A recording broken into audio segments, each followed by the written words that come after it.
Here we go again, starting Higurashi, doing the third arc. I can count.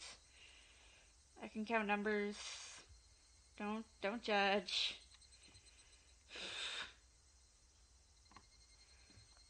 It's time for Sadako's arc. It's going to get rough. Like, not in the usual kind of way with like the previous arcs.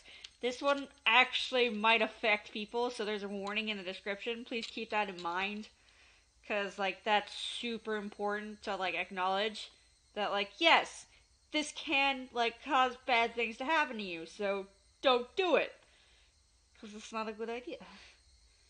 So for your safety, do not, if you are uncomfortable with the subject matter, please do not watch. Just saying. Okay.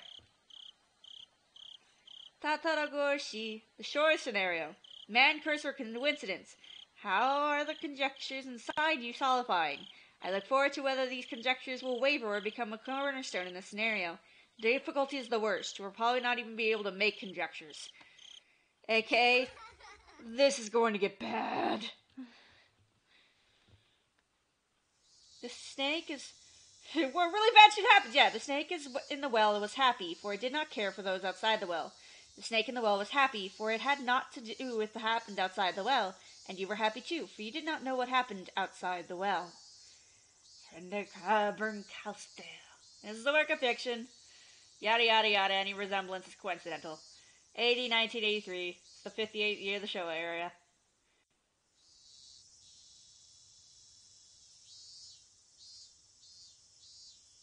Qua, qua, qua. It was a very humid day. Not even a slight breeze was blowing. It had been an unpleasant summer, one that wasn't only hot, but swelteringly so.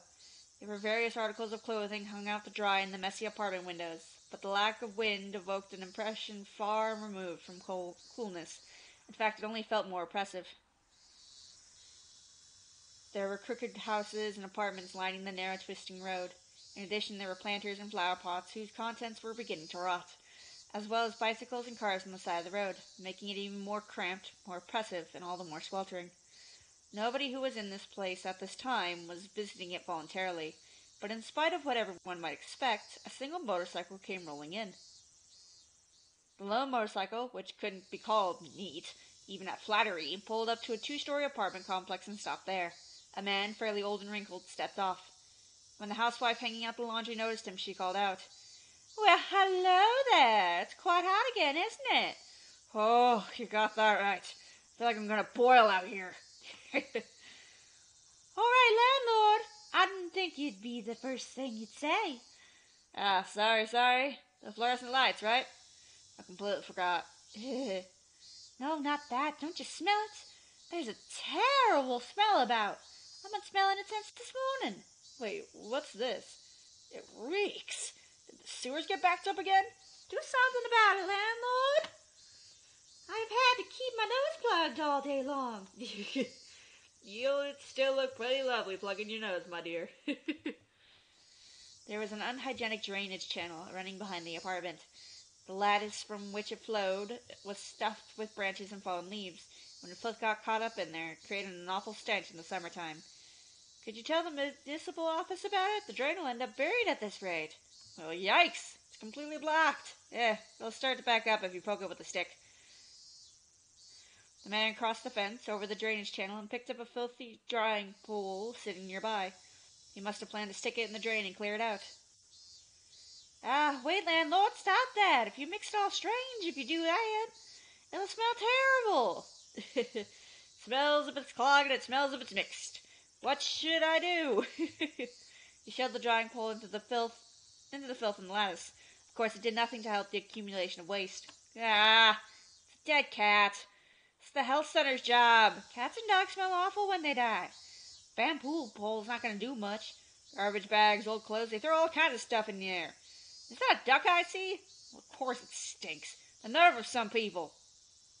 The drainage channel was already unsanitary. What was little more garbage at that point?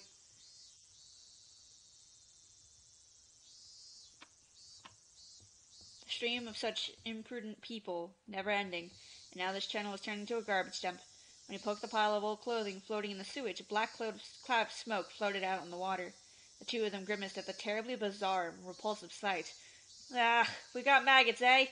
Someone must have thrown kitchen waste in. Landlord, what's that? What, it's just more garbage. Landlord, that's... Huh? Ah!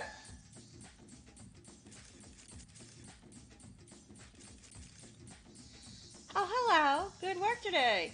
Ugh, what a terrible stench. Hey, someone cover up this thing with a top. It's in plain sight of the two-floor houses. Identity of deceased unknown. Sex, female. Age estimated to be late 20s, early 30s. On my death about 2 or 3 years ago. 2 days ago. She's pretty probably abandoned after death. Naked too? Figuring out who she'll be is rough. Contact the community division and ask if anyone's gone missing. They'll probably weigh her down so she'd sink. When the weights came off, she floated to the top. Well, why in a drainage sewage of all things? Would have been better under an overpass or in the mountains, you know? Well, it would have been outside our jurisdiction, right? But it looks like they never wanted to hide the corpse at all. Did they do it so that she would be found? As warning or something? The slice of her stomach definitely wasn't from a fish eating her. She was cut open and her insides were dragged out. They really made a show of killing her. Didn't the Chinese mafia do this sort of traditional punishments? Ashige-san, Sector 4, if he has any trouble with the Yakuza. On it, sir. Still, what a terrible way to go. And don't let her innards poke out look at like some sort of salad soba you get in Kyoto. Maybe if you stuck some chopsticks in noodles would pop out, see? Please, give me a break. Her intestines were pulled out and her ears and nose were cut off. That's definitely not how I want to go. Her fingers are in a bad state, too. There were long nails sticking in all of them, on both hands. What kind of torture was this, anyway? Well, that wasn't the kind of opening I was expecting. Oof. Oof. Gross. Ugh. Ugh. Ugh. That's bad. That was a bad intro. Whose body was that anyway? Who knows? The most relaxing time during the school day? Lunch, for sure. Everyone bought their desks side by side like always, and we all ate together. Oh my! Mion-san, if I may say, your lunch looks quite appetizing today. There are so many different things, it's wonderful. Satoko and Rika-chan looked at Mion's lunch, shouting gladly. Let's have a look. Whoa! I just packed in some leftovers from last night. All the elders were having a drinking party at my house yesterday. I managed to nab some of what they didn't eat. Haha, so that's why they look like snacks you have with sake.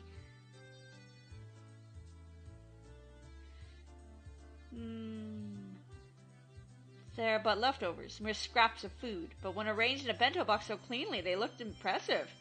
Looks like a part of a full-course meal at a high-class restaurant. People seem to decide if they like things mainly based on their first impression.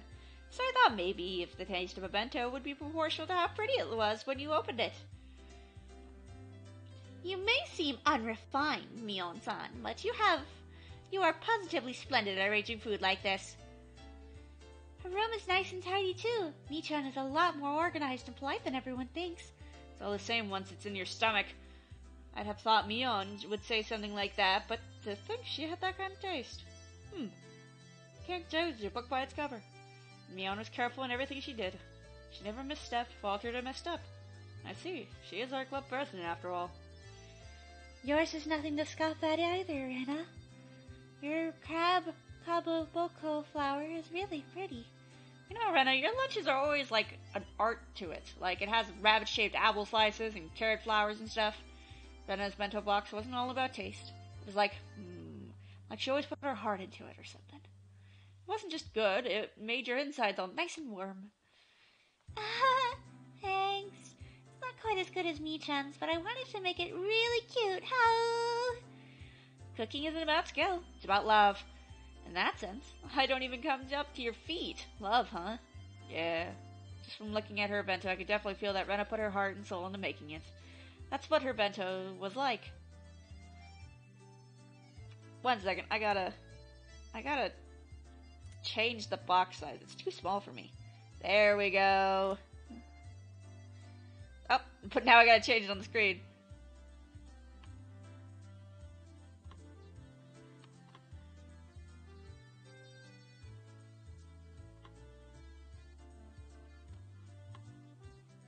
There we go. Better.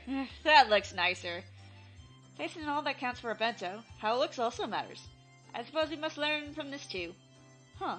So let's see. Satoko and Rika-chan's up-and-coming bento. Whoa! Ta-da! Yesterday, our neighbors shared some meat with us, so we ended up grilling it for our bento. These ones too. They have such an impact. They were bursting at the seams with grilled meat. At a glance, it was too impactful for a girl's bento.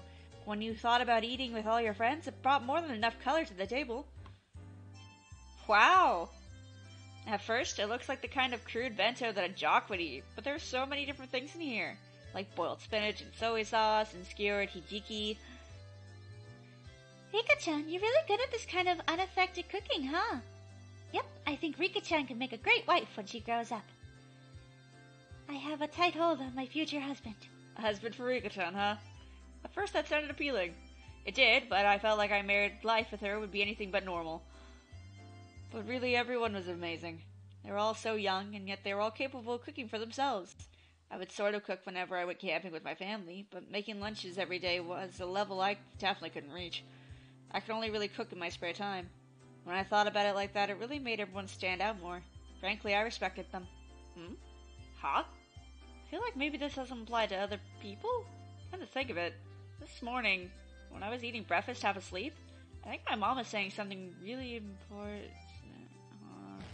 Ah! With a hysterical groan, I suddenly stood up, startling everyone at once. What's wrong? Oh, fuck! You'll make me choke if you shout like that so suddenly, you know? There's rice coming out of your nose, Sadako. No, there's not! Shut up! I'd forgotten. All this stuff about cooking for yourself would apply to me, too! My mom told me to make food for myself. Keiichi, your mom and dad need to go to Tokyo again for business. Yeah? Sleepy. Your dad's mentor fell ill right before an event he was taking part in. It's a very important event, and they need someone to fill in. Well, Dad does have to do that for his job. So your dad and I, you see, we need to go to Tokyo as fast as we can to help with the event. We might have to stay there for a few days depending on what happens. That sounds annoying. While we're gone, we won't be here, so you'll need to make your own meals for yourself. Are you okay with that, Keiichi? I'll be fine. Humans can do anything when they're desperate. That's so. That's a relief. You can at least cook rice, right? And you can make miso soup as well. Then you just buy some side dishes and you'll have a meal. A meal? Yeah, I can cook rice with my camping kit. Never used a rice cooker before. Chomp chomp. Only ever made instant miso soup that you make in a pot of boiling water, too. Well, I'll think of something. Chew, chew, chew. If you can cook by yourself, then you don't need much money, do you? No eating out, it's too expensive. You're at the age where you should learn about cooking and personal finances now, after all. Yep. I'll get by. No, I won't! What was I thinking? I was half asleep and I made such crazy, empty promises. Just like manga characters always do at times like these, I bent over backwards and scratched furiously at my head. Scratch. Ah! Huh? Keiichi-kun, your parents sure have it rough. Anyway, you need to keep things in order while they're gone. Anyway, food! My parents aren't here! I had to make it all by myself, you know! This is a huge emergency! Should you not simply give up and cook for yourself? Keiichi-san, did you not make a fabulous curry dish for the curry party previously? Listen here. My mom taught me how to cook that curry when we camped, and it's the best I can do. I can't eat curry 3 meals a day! I mean, it's just junk food in the first place. There's no nutritional balance whatsoever, it's just completely... Stupid! Shush! Mion and Sadako put their hands over my mouth. A moment later, the door rattled open, and Chie-sensei, a known curry maniac, suddenly poked her head in. Did I just hear someone bad-mouthing curry? No, we didn't say anything! Everyone's faces went totally white, and they all shook their heads in denial. Her eyes rolled over the classroom. Her glare wasn't just a teacher's ordinary stare. Is that so? Must have been the wind. Chie-sensei gave one more look around the classroom, then closed the door and went back to the teacher's lounge. I may have been shouting, but for her to hear it all the way across the hall in the teacher's lounge, that teacher is terrifying. Did I hear someone bad-mouthing curry? Kei-chan, you can disparage other foods all you want, but you might want to stay away from curry. At least as long as you live in Hitamizawa. Okay, sorry. That's what I said. But still, can't have curry for every meal. And cup ramen is good because you only eat it once in a while. If you ate it for every meal, you get bored of it pretty quickly. You'd also have serious sodium problems because it would make you fucking sick!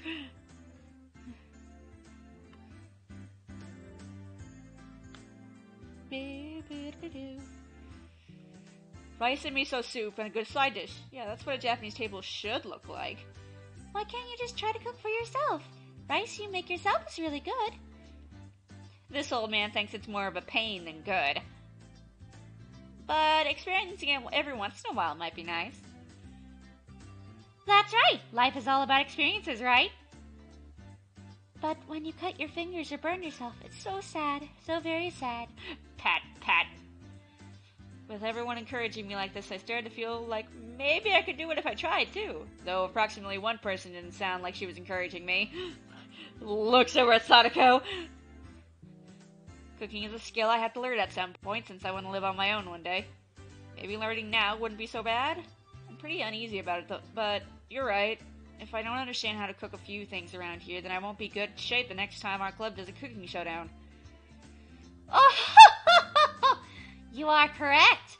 That clever trick of yours in the last curry contest will work every time, after all. As of scorning me, Sadako ridicules my comeback from a hopeless situation in a certain do-or-die curry showdown. And why are you so relaxed for? You relied entirely on Rika-chan back there, didn't you? What did you cook at that time exactly? You put a bag of salt in Rena's curry, a bag of salt in Mion's rice, and you flipped over my pan. I relapsed into my grudge over the last curry showdown. For now, I calmed my unquellable anger by pinching Sadako's ears. Oh! My attack was because that's what they were doing for club. I may not like it, but I can do a little bit of cooking. Can you now?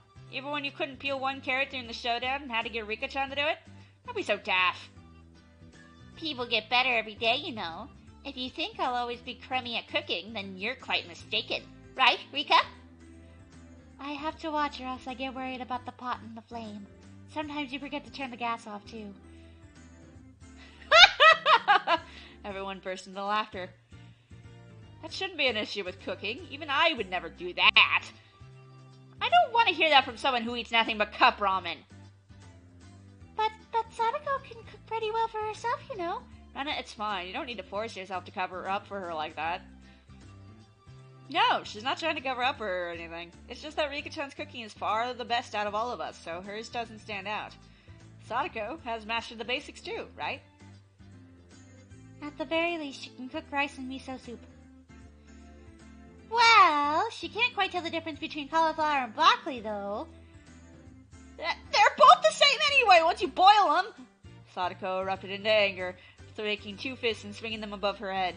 Everyone laughed a lot after that. The others don't matter! I can't stand being laughed at by you, Kate-san! Yes, perhaps I do lag behind everyone else in terms of cooking skill, but at least I'm confident I never lose to you, Sadako. Not to you, at least. What was that? You have the gall to say you're confident? That's what's daft here.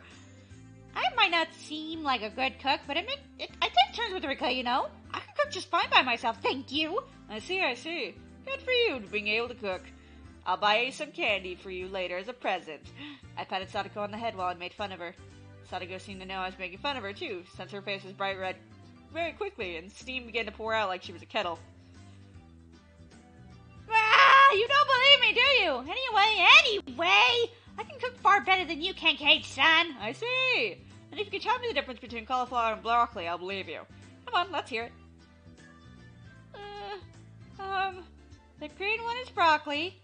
Or no, the yellow cauliflower is red, blue, green. Come on now. What color is broccoli? It's not red, blue, green, like a television. Come on, say it. Satoko can cook just fine without knowing what the color of wakui is. White. Good for you! Good for you! Stop it, KK! Oh, it was nothing to cry hysterically about. She's so goddamn cute. Stroke her head as hard as I could. Ruffle, ruffle, ruffle. If you're going to act so smug, then you can surely show us something better than Sadako, remarked Mion, giving me a slight mean smile. Actually, well, I have no confidence at all in my cooking, but the situation carried me along and I decided to deliver an impressive declaration. Just you wait. Tonight, I'll make the best darn meal you've ever seen. I'll even make a little too much and pack it for lunch tomorrow. You'll be so surprised you'll fall over. That sounds like fun. I can't wait for lunchtime tomorrow. Rika-chan patted me on the head. Words of can't wait sound so transparent. Rena's excited too. I promise I won't laugh no matter what you make. Alright, so maybe I'll go all out on my bento tomorrow too. Then, let's do this. Let's have a bento showdown tomorrow. As a club activity, of course. And we'll throw in a punishment game too. Oh no. My, what an ingenious idea that is. How is that, Kate-san? I'll give you one chance to back down. Sadako wiped her tears and snarled at me as if this was her chance to turn things around. Maybe this is bad. I feel like maybe the conversation is getting pretty out of hand. Oh, if I apologize, now's my chance? But what came out of my Keiichi Maru's mouth was a statement so reckless it even frightened me. Yeah, you're on! My bento tomorrow will knock you right out of your shoes! Whoa! Everyone raised their voices in surprise at my bold, confident reply. Keiichi, no! You've done it! Now I've done it! What have I done? I'm so irresponsible. Damn it, Keiichi, you idiot! So, Mion-san, what sort of fantastic punishment game will you have to play if we lose? Sadako grinned fearlessly, as if to say it was already decided that I'd be playing said fantastic punishment game. Let's see. Okay, how about this? Whoever loses tomorrow's bento showdown, during lunch break tomorrow, has to go up to Chie-sensei as she's eating in the teacher's lounge and say bad things about curry.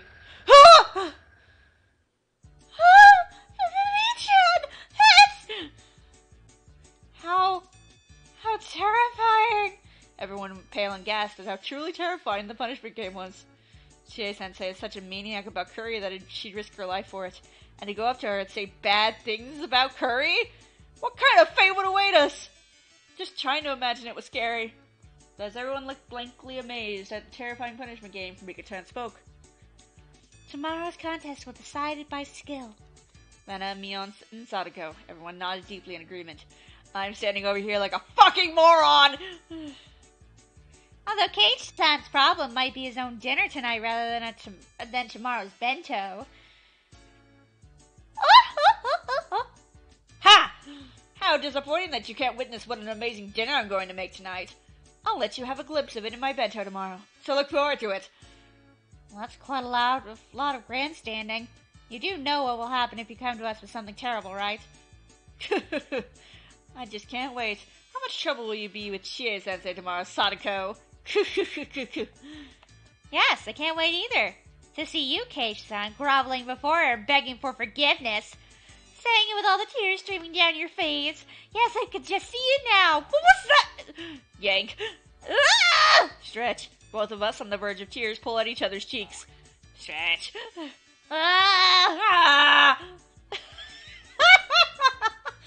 Trying to muster all your desperation by placing yourself in a predicament. Kei-chan, that's so manly. This isn't manly or anything of the sort. It's called being reckless. You can't even cook well. Stretch. Rena believes in you. I'm looking forward to your wonderful bento. I'm looking forward very much to seeing Keiichi's tomorrow as well. The expecting gazes were painful. I was just trying to tease Sadako a little. How did it come to this? Yeah, you'd better look forward to it. How am I able to say reckless things? I'm being so unreasonable. What the heck is going to happen to my dinner? And the bento showdown tomorrow? No, more importantly, if they make me say bad things about curry and Chie-sensei's face, what'll happen to me? I'll die. The extreme contrast between my outward bravado and my internal screaming continued as the hot and humid June afternoon dragged on. God damn it. You fucking moron, Keiichi! What made you think that was a good idea? That entire day, up until school was over, the whole time, my meal tonight and my bento tomorrow were only things on my mind, and that I thought about it. I made Mom seem amazing for planning 3 meals every day of the year. I've complained about having the same meal in a row once in a while, but now I know how rude that was. More importantly, what am I going to do about the punishment game tomorrow? And besides that, what am I going to eat tonight? Hoo-hoo. Yes. Keiichi-kun, Keiichi-kun. Huh? Oh, sorry. I was thinking about stuff. About what to make tonight? Or about the bento showdown tomorrow? She hit the mark and I couldn't find anything to say. And my facial expressions made obvious the fact that she hit the mark. For tomorrow's showdown, I think that if you do your best to make a bento, you'll be fine. There's nothing superior to a bento you tried really hard to make all by yourself. Tomorrow's showdown's one thing, but what about dinner tonight? I might suddenly get food poisoning. Couldn't make any more bluffs. I exaggeratedly drooped my shoulders and heaved a sigh from the bottom of my gut. Rena laughed in a shrill way when she saw me do that. Keiichi-kun, you don't have confidence in your cooking at all, do you? So I've been found out. If it looks like you can't do it no matter how hard you try, you can always give Rena a call. Really? But only if you try really hard first, okay? You can't rely on others without first struggling yourself. Rena seemed naive, but sometimes she was instructive. She didn't just spoil people unconditionally. Rena always seemed like an adult at these moments. If I absolutely can't do it, I'll call you. Though the chances are extremely high. Go for it! Yay! You were grandstanding so much in Sadako-chan that you have to try your best. Hey, about Sadako, how good is she at cooking? She's at least better than you. Thanks. That was so direct. It hit me pretty hard. You were making fun of her a lot, too. Maybe you should have struggled just a little bit, huh? Rena, you're pretty mean. Rena isn't all cute, all cute. Now that I've provoked Sadako that much, I can't just make some crummy bento. I can't believe how loose-lipped I am. Okay, bye. Good luck. On the cooking. Show everyone that you can do it if you really try. Yeah. I waved my hand absently in response. Leaving me with words of encouragement and a few pieces of super beginner advice, Rena disappeared past the trees. I'm gonna fucking get screwed because I'm a goddamn idiot! Because I thought it was a good idea to be all like, oh, look at me, I'm so great, I'm so great. Yes, I am, I'm so great.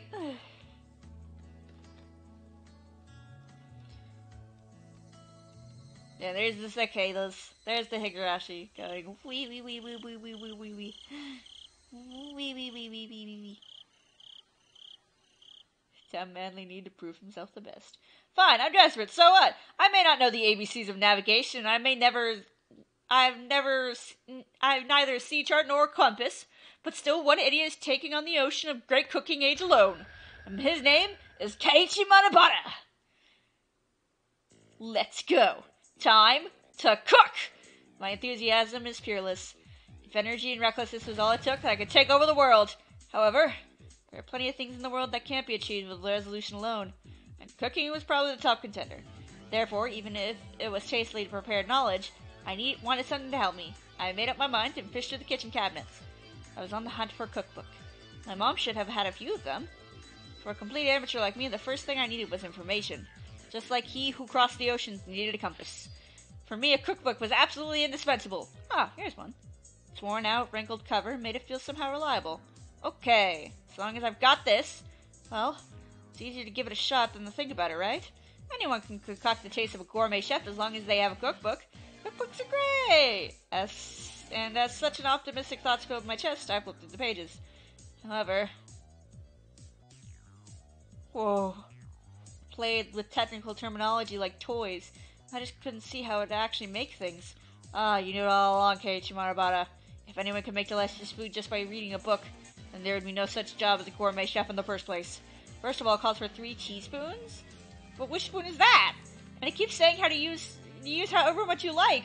How much exactly are you supposed to use?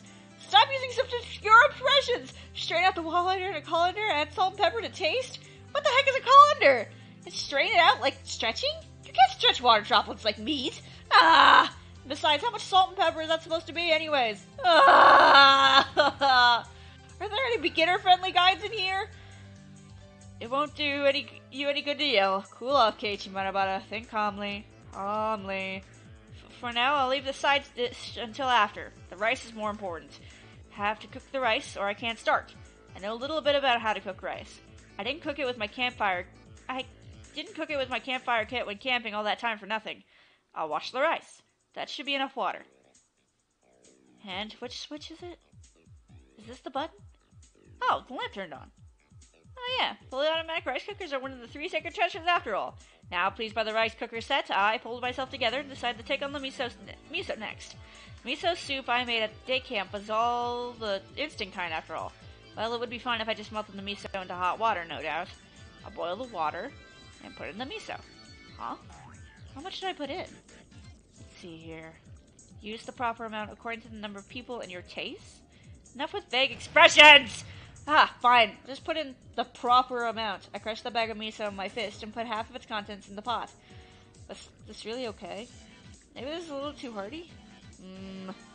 If you say miso soup is best when it tastes strong, and I think of it, my mom's miso soup is a little thin. Maybe I'll like it better with this much in it. Said aloud, as if trying to convince myself. And then, convinced by my own words, I nodded to myself. Alright, the rice and miso were probably fine. Next, the side dish. But what should I make? Something I could make that would add color to the meal. That's it. Why don't I stir fry some vegetables? I can eat vegetables raw too, and they don't die just from a little bit of fire. I was so cute then, not realizing the level of my thoughts would fall into what would look great in a meal and what would be easy to make. There's quite a few vegetables in the refrigerator.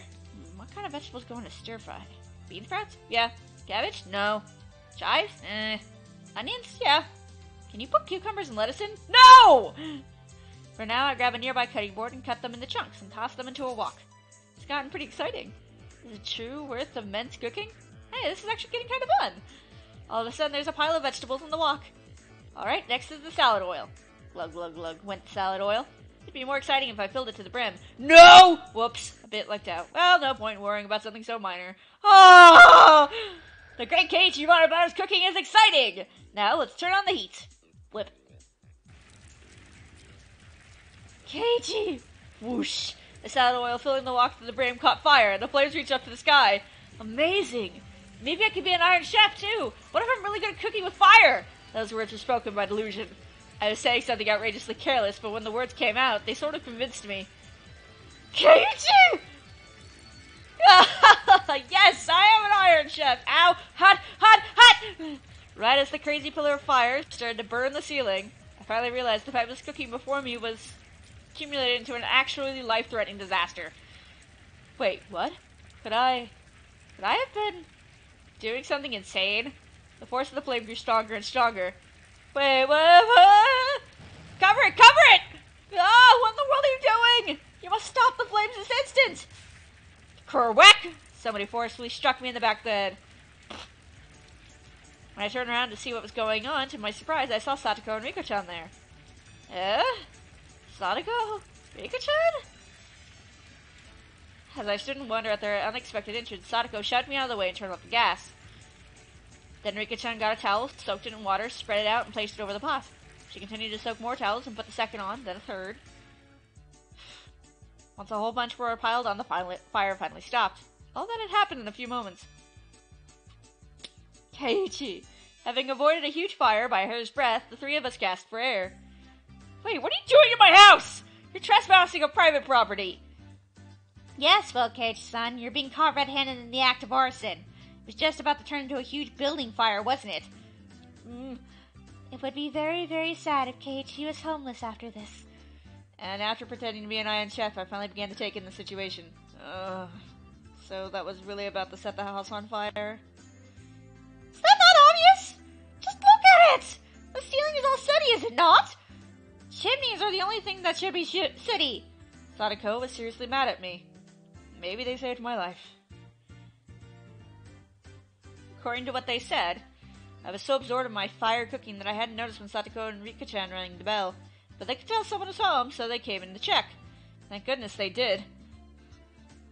If Sadako and I hadn't come in, the fire engines would have been going wee-woo right now.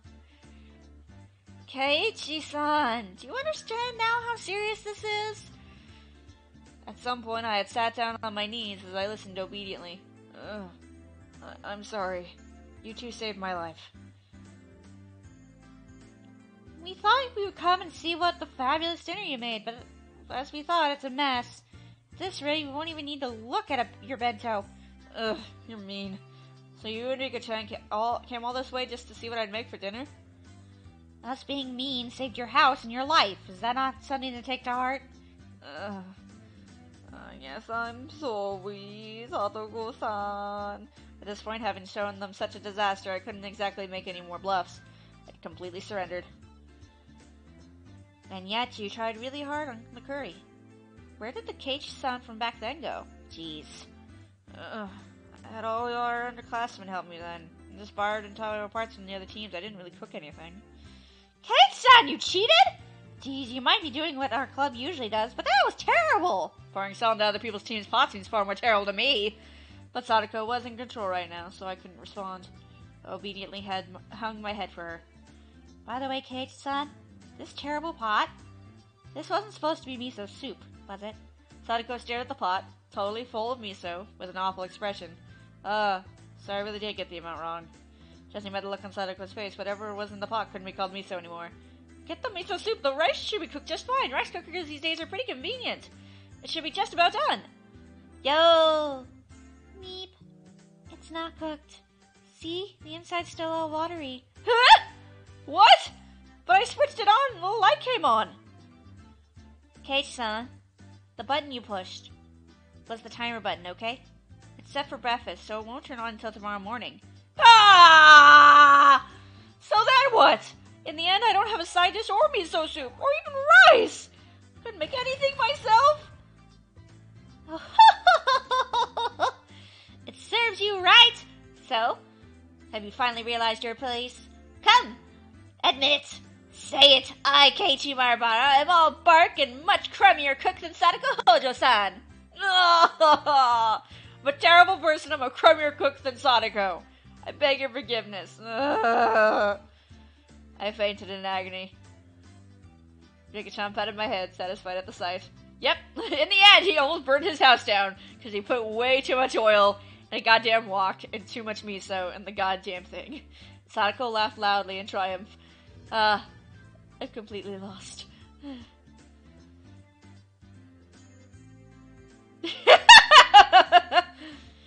In the end, I talked big, but couldn't make a single dish adequate. At this rate, I'll go without dinner.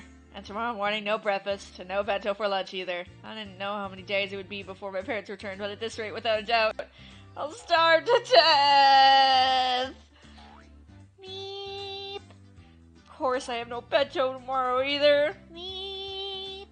And I'm sure to get the punishment cane tomorrow. Meep. Rika-chan kept on patting my head with a smile on her face that couldn't possibly get any bigger. Sadako, completely appalled at how unsightly I looked, heaved a heavy sigh. Adult men are just so pathetic, aren't they? Come on. Please, move yourself out of the way. As I sobbed like a girl, Sadako, displeased, brushed me aside, dumped the remains of the miso soup into the sink tidy, and then began to rinse out the pot. Don't worry about it, Sadako. I can at least clean up after my own mess. Rika-chan, please! I couldn't have Sadako clean up the kitchen utensils I had made a mess of. When I tried to stop her, Rika-chan pulled up my clothes. Keiichi, you should just be silent and watch. She grinned as she said it. Be quiet and watch? What are you saying, Rika-chan? She meant just what she said. Keiichi-san, just be quiet and leave this to me. Sadako turned and declared, seeming unbothered. As if to say that amateurs should keep their hands off. Nice, cool. Good for him. Her annoyed expression was a little scary. What to you? TRG Coliseum 2, Electric Boogaloo. Sadako didn't answer. Instead, she spun back around and began to rifle through the pots in the refrigerator. Hey, wait, don't mess with them too much. If you turn the place inside out, my mom might get mad at me. Would you just be quiet already? Men aren't supposed to enter the kitchen. Rika! Aye, sir. Sadako snapped her fingers, and Rika-chan got on her tiptoes, grabbed me by the back of my neck, and started dragging me away. Ha! Leaving Sadako alone in the kitchen, Rika-chan dragged me back into the living room. Hey, stop! Rika-chan! Let me go already! If we leave it to Sadako, the kitchen will be a disaster! Sadako came to see how she beat you today. It's her revenge. Revenge? Come to think of it, her face looked kind of grim. Eventually, from the kitchen, there was the sound of a faucet being twisted and a stove dial being turned. I began to hear the nostalgic sounds that make me envision dinner time. The refrigerator opening and closing, the ingredients being cut on the chopping board. What did that mean? Was she cooking? Keiichi made fun of her quite a lot.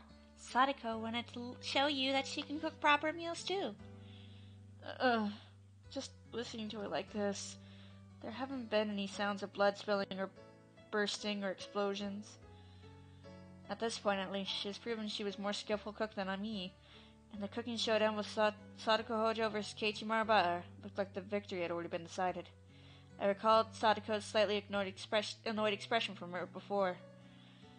I was making fun of Sadako too much today, wasn't I? Is she holding a grudge? We were just provoking each other with our usual back and forth, but I also think maybe I overdid it. At the very least, I shouldn't have made fun of Sadako, who could cook for herself, and I never cooked more than for recreation before.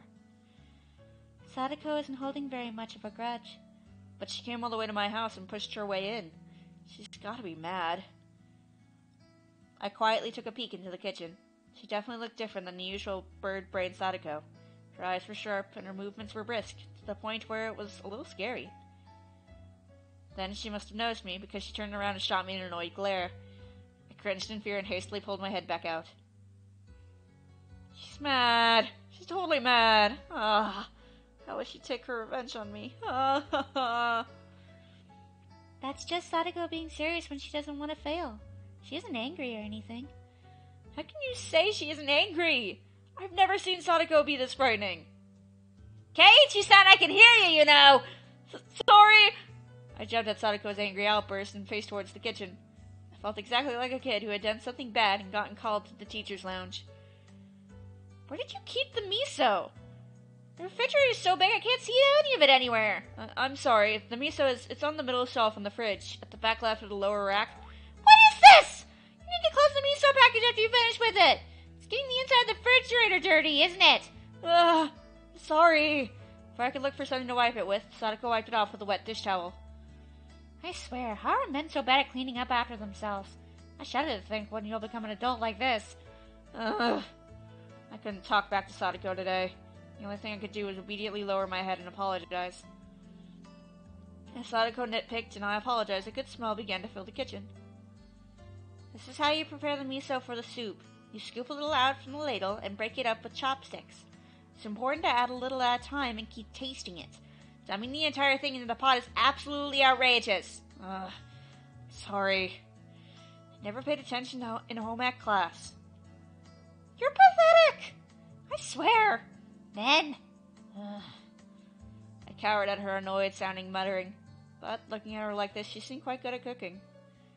It had just been overshadowed by Rena and Rika-chan's artistic abilities.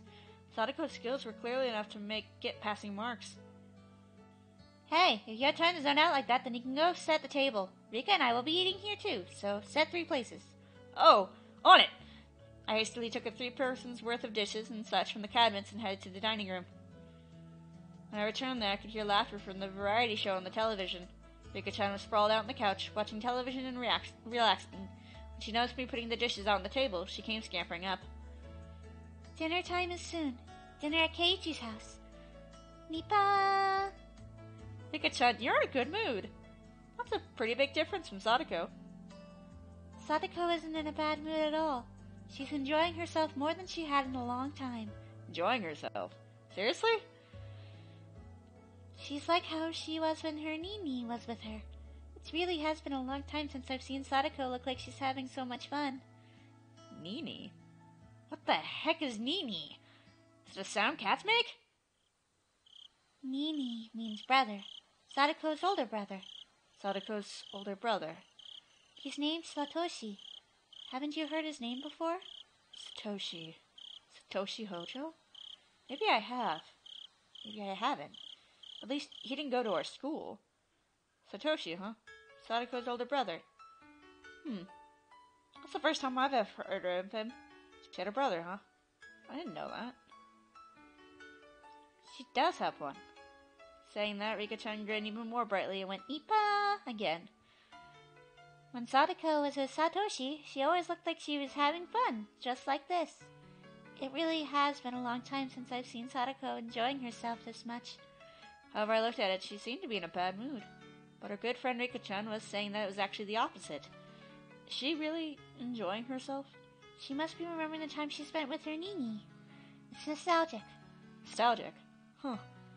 Then does he live apart from Sadako? Maybe Sadako's older brother Satoshi is actually a lot older than her? He must have gone off on his own and is living by himself far away. Sadako seems like she'd get along well with this Satoshi person. She did. Then the two of them got along very well. She spread her arms wide to demonstrate the width of how well they get along. According to Rika-chan, Sadako supported her docile, slightly unreliable older brother through nagging. That was their relationship. I see. It certainly applied to the current situation. She had me, unreliable and unable to cook even a single dish properly, and Sadako, who redid it while scolding me. Could Sadako have been getting a glimpse of her brother, who now lived far away, through me? So, she would always nitpick whatever Satoshi did, but she firmly supported him and they got along well. Today she was the one. She suggested we go to Keiichi's house. She said, there's no way that unreliable Keiichi-san could possibly make dinner. We need to go make it for him. Then she didn't come here to get revenge or to get even or anything like that? She couldn't leave you alone. Even now, Sadako is a proper little sister. I was an only child. I didn't know how it felt to have siblings. Of course, I've never had a little sister like Sadako. But I felt like in this moment, I was an older brother, obediently and helplessly looking after her. After by her. Being looked after by her. Ugh, God, English. Without any teasing or messing around. I was going to give thanks for her trouble. That's what I honestly thought. Kate-san! Do you know where on earth the ladle is? Oh, sorry. The ladle should be in the drawer to your right. I ran to the kitchen, got the ladle out of the drawer, and offered it to Sadako. And Grayish. It's all done. Have you put the bowls and things out? Yeah. Everything's A-okay. Then let's have our meal. Rika! It's time for dinner! Me! I heard Rika-chan's effervescent voice coming from the dining room. Sadako turned off the gas flame on the stove and lifted off the pot of miso soup. Could you bring the rice cooker, Kate-san? Be careful not to flip it over, alright? Right, I'll be careful. I carry the rice cookers just fine without being warned about it. I thought about replying with that, but I decided not to. No mean words or witty retorts today. Rice with steaming, billowing ramen and miso soup, as well as a handful of side dishes. On the table was a truly firm, family-oriented dinner. It wasn't weird at all or extravagant. It was a daily meal, the sort a housewife would make. It was very nonchalant and brimming with liveliness. Then let us eat. Thank you for the food. Ikataikimasu. At Sadako's command, Rika-chan and I both thanked her in a loud voice. I made light of you, Sadako. You've beaten me soundly. Do you have a better opinion of me now? I may still not be as good as Rika or Rena-san, but I can cook far better than the helpless Keiichi-san. Yeah, I know better now. After I honestly admitted my defeat, Sadako's expression finally softened and she laughed with her normally loud and cheerful voice. Chomp chomp. Oh, the rice cooked really well. Though she used the rice cooker, it tasted a little bit different than the rice my mom made. Maybe she used a different amount of water for it. Even so, I could feel Sadako's personality from the rice, which made it taste better than usual. The miso soup was a little on the thick side, but it was still delicious. The side dishes, while not exactly flashy, tasted great as well. It was also appetizing, and I couldn't stop eating. The side dishes are well done too. Sadako, you're not a bad cook at all. I gave my honest impression without a hint of sarcasm. Sadako seemed to have been expecting some, because when I praised her so honestly, she got flustered instead. Your praise honors me, but it's nothing so grand. The side dishes are just things I bought at the store and heated up. This and this, all I did was open the can. I can only really make rice and miso soup myself, Sadako said, embarrassed, her face a little flushed. There was none of her normal verbal abuse or sarcasm in there either.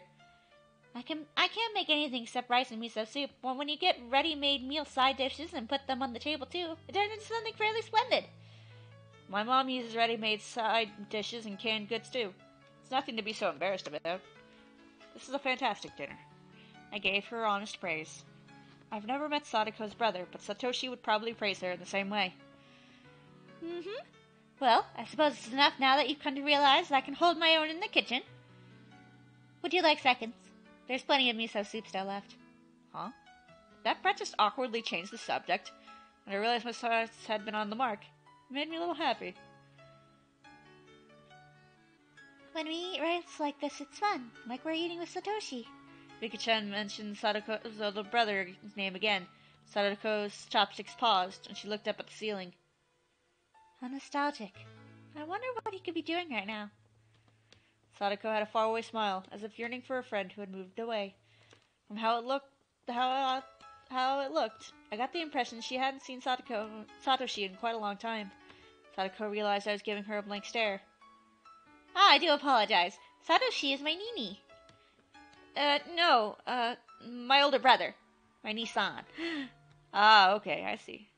Nini must have been the nickname only Sadako used for him. It was funny to see her hastily deny it. I was rather surprised a person with such few living skills has the ability to run away. Well, I'm sure he'll pack up shop at some point and return out in the blue. So he ran away. That was another story to which Sadako had said so cheerfully. The reason for Satoshi not living with her was a little serious. Everyone had been talking about it in such an upbeat way, so I continued to talk about him. Should I not have broached the subject at all? I hastily took a look at Sadako's face after thinking that, but there was no trace of the gloomy expression I had been worrying about. Well, he's not old enough to be dreaming of living on his own. Nini won't be able to do it for long anyway. He has no endurance. Satoshi may not look it, but he's a very persevering person. He's a lot more persevering than you think.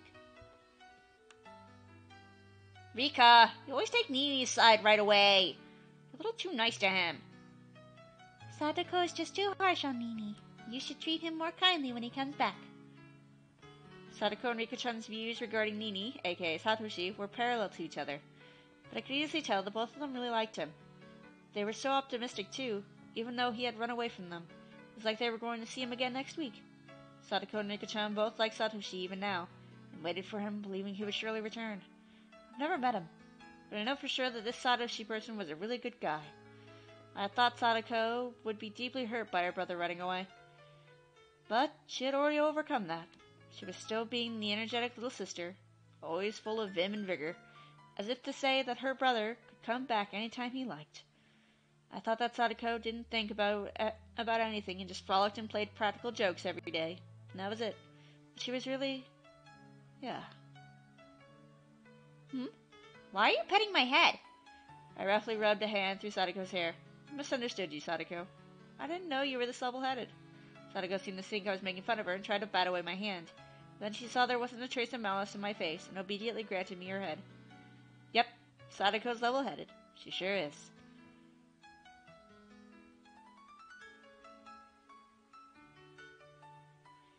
I've been level-headed from the start. I'm just playing pranks on you because you always do it to me. There was her usual provocation, but I decided not to buy into it today. You're right. You were just doing it to get along with me.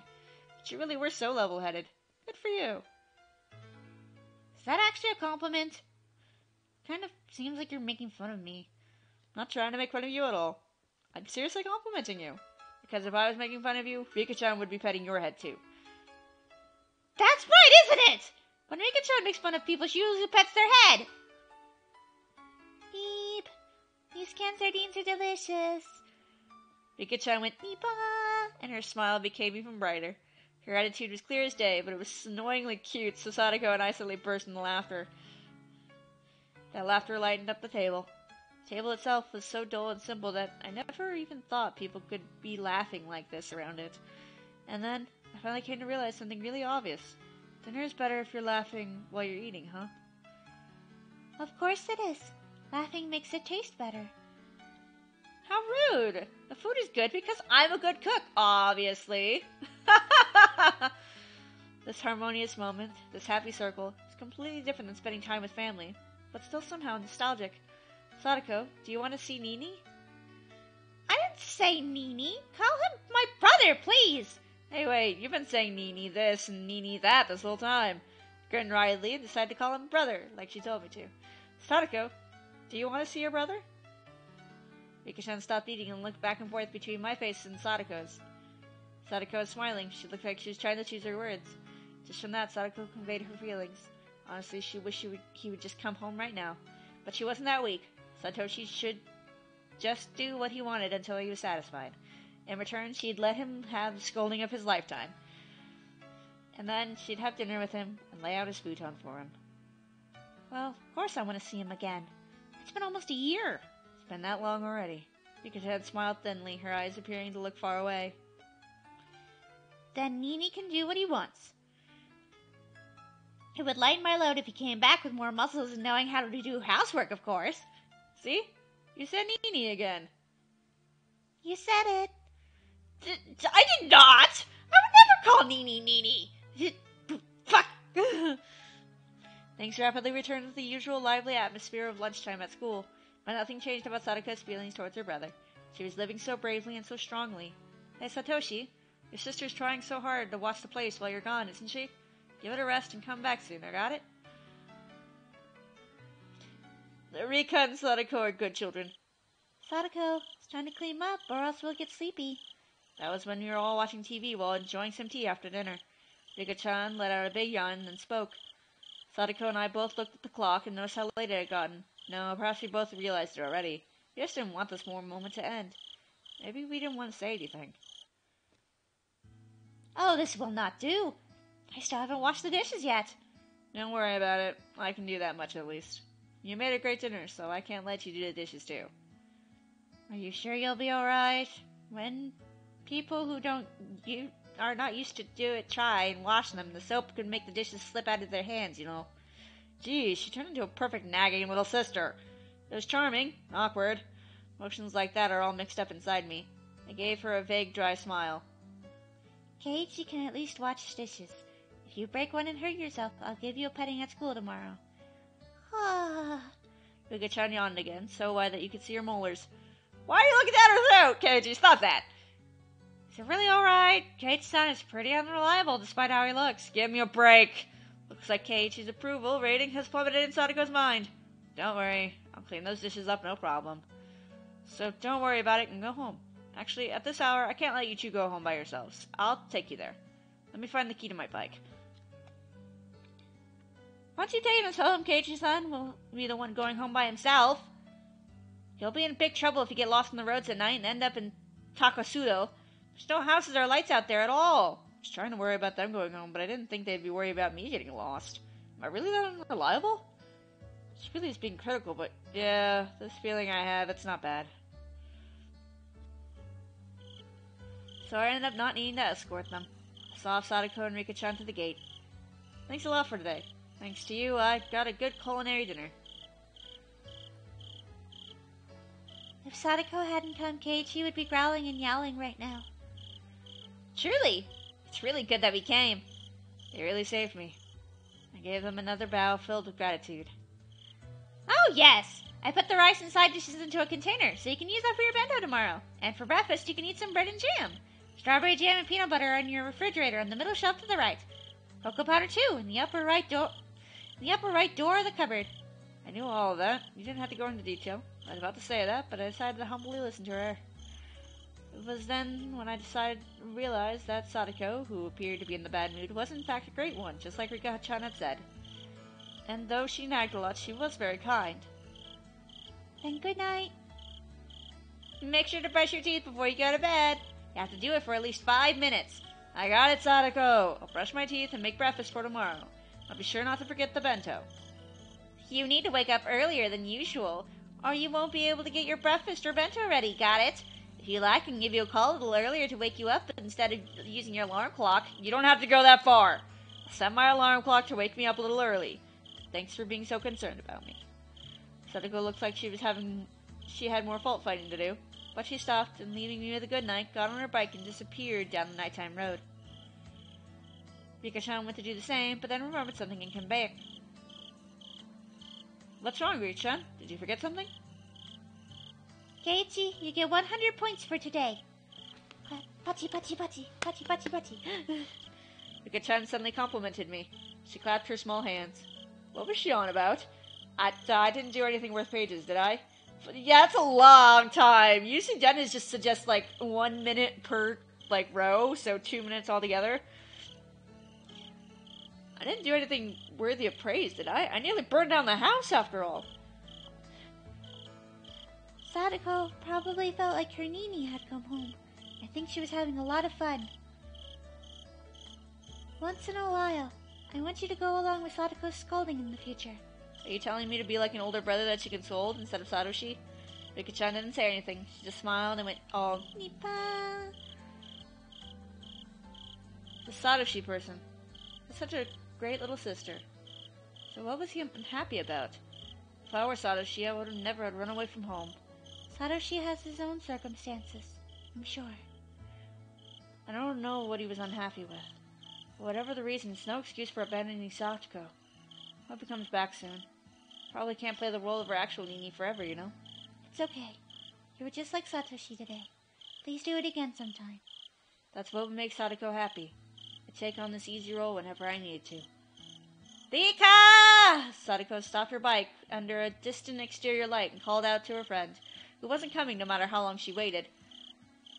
Okay, I have to go. Good night. Yeah, night. I can't replace Satoshi. I can't replace Satoshi, but Keiichi could do it. That's one less piece of baggage I need to shoulder. Leaving me at that, Rika-chan sped off on her bike. She rode up next to Sadako, and then the two of them disappeared in a blink of an eye.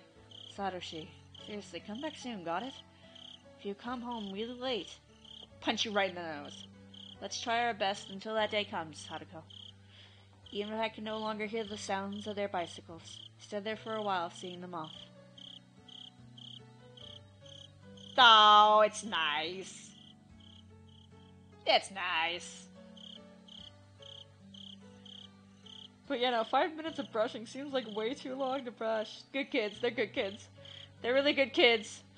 Yay! Trap course? Trap course? What? Sadako, no! Oh my god, the achievement I got is a flaming walk that says, you're on fire!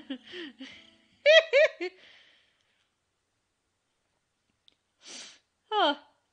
I know one thing for sure. Sadako could fend off an entire army division by holding up in this mountain. I know all about it.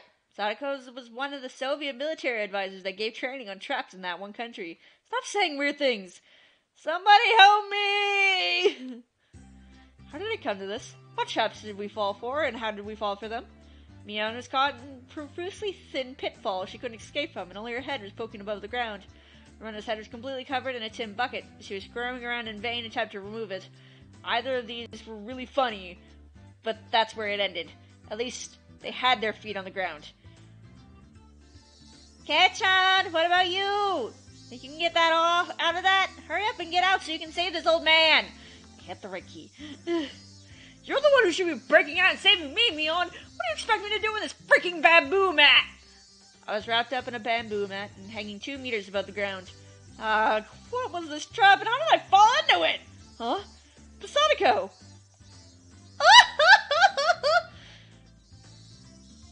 It was all started when they suggested that I was unfamiliar with nature, having grown up in the city. They proposed a little exploration on the mountain. But Rena doesn't know how it is back there either. Rena might get lost. Oh. The mountain out back, huh? I played there a lot when I was little, but I haven't gone there for years. If you get lost out there, things can get pretty dangerous. You can leave the mountain to us. The whole thing is our playground. Isn't that right, Rika? Yeah. Oh, I see. How reassuring. We'll defer to you two this time, and have you be our tour guides. Wait, Cage-kun, the summer vacation guidebook says not to play on the mountain because you'll get lost. It isn't summer vacation yet, so it's alright. You know the path, so there's no need to worry. The mountain has always been our playground. Our backyard. We know all the secret paths and shortcuts. Yes, both Sadako and Rika-chan knew the path like the back of their hands. Thanks to them, we had our fill of fresh air, gorgeous views, and Mother Nature, the likes of which you could never see in the village. But things got strange partway through. Case in point, I'm hanging from the tree! Oh, yes. Everyone, I have something to say. From here on, you must follow exactly where I go. Huh? What are you talking about all of a sudden? It would be safer to do as Sadako says. Safer?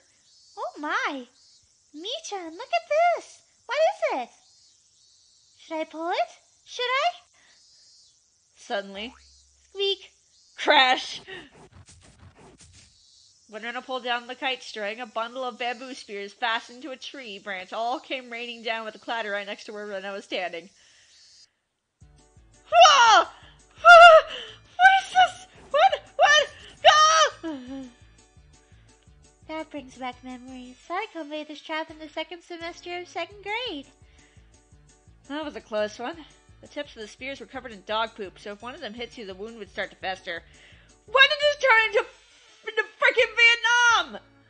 According to Sadako and Rika-chan, earlier in elementary school, Sadako had been on a trap making craze and set them up along every inch of this mountain.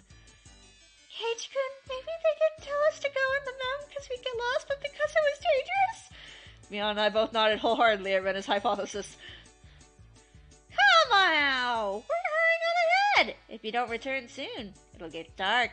If it gets dark, it may become even more dangerous for me. But you're the one who brought us to this crazy mountain! Why was an average healthy Japanese boy like me being forced to deal with life-threatening booby traps?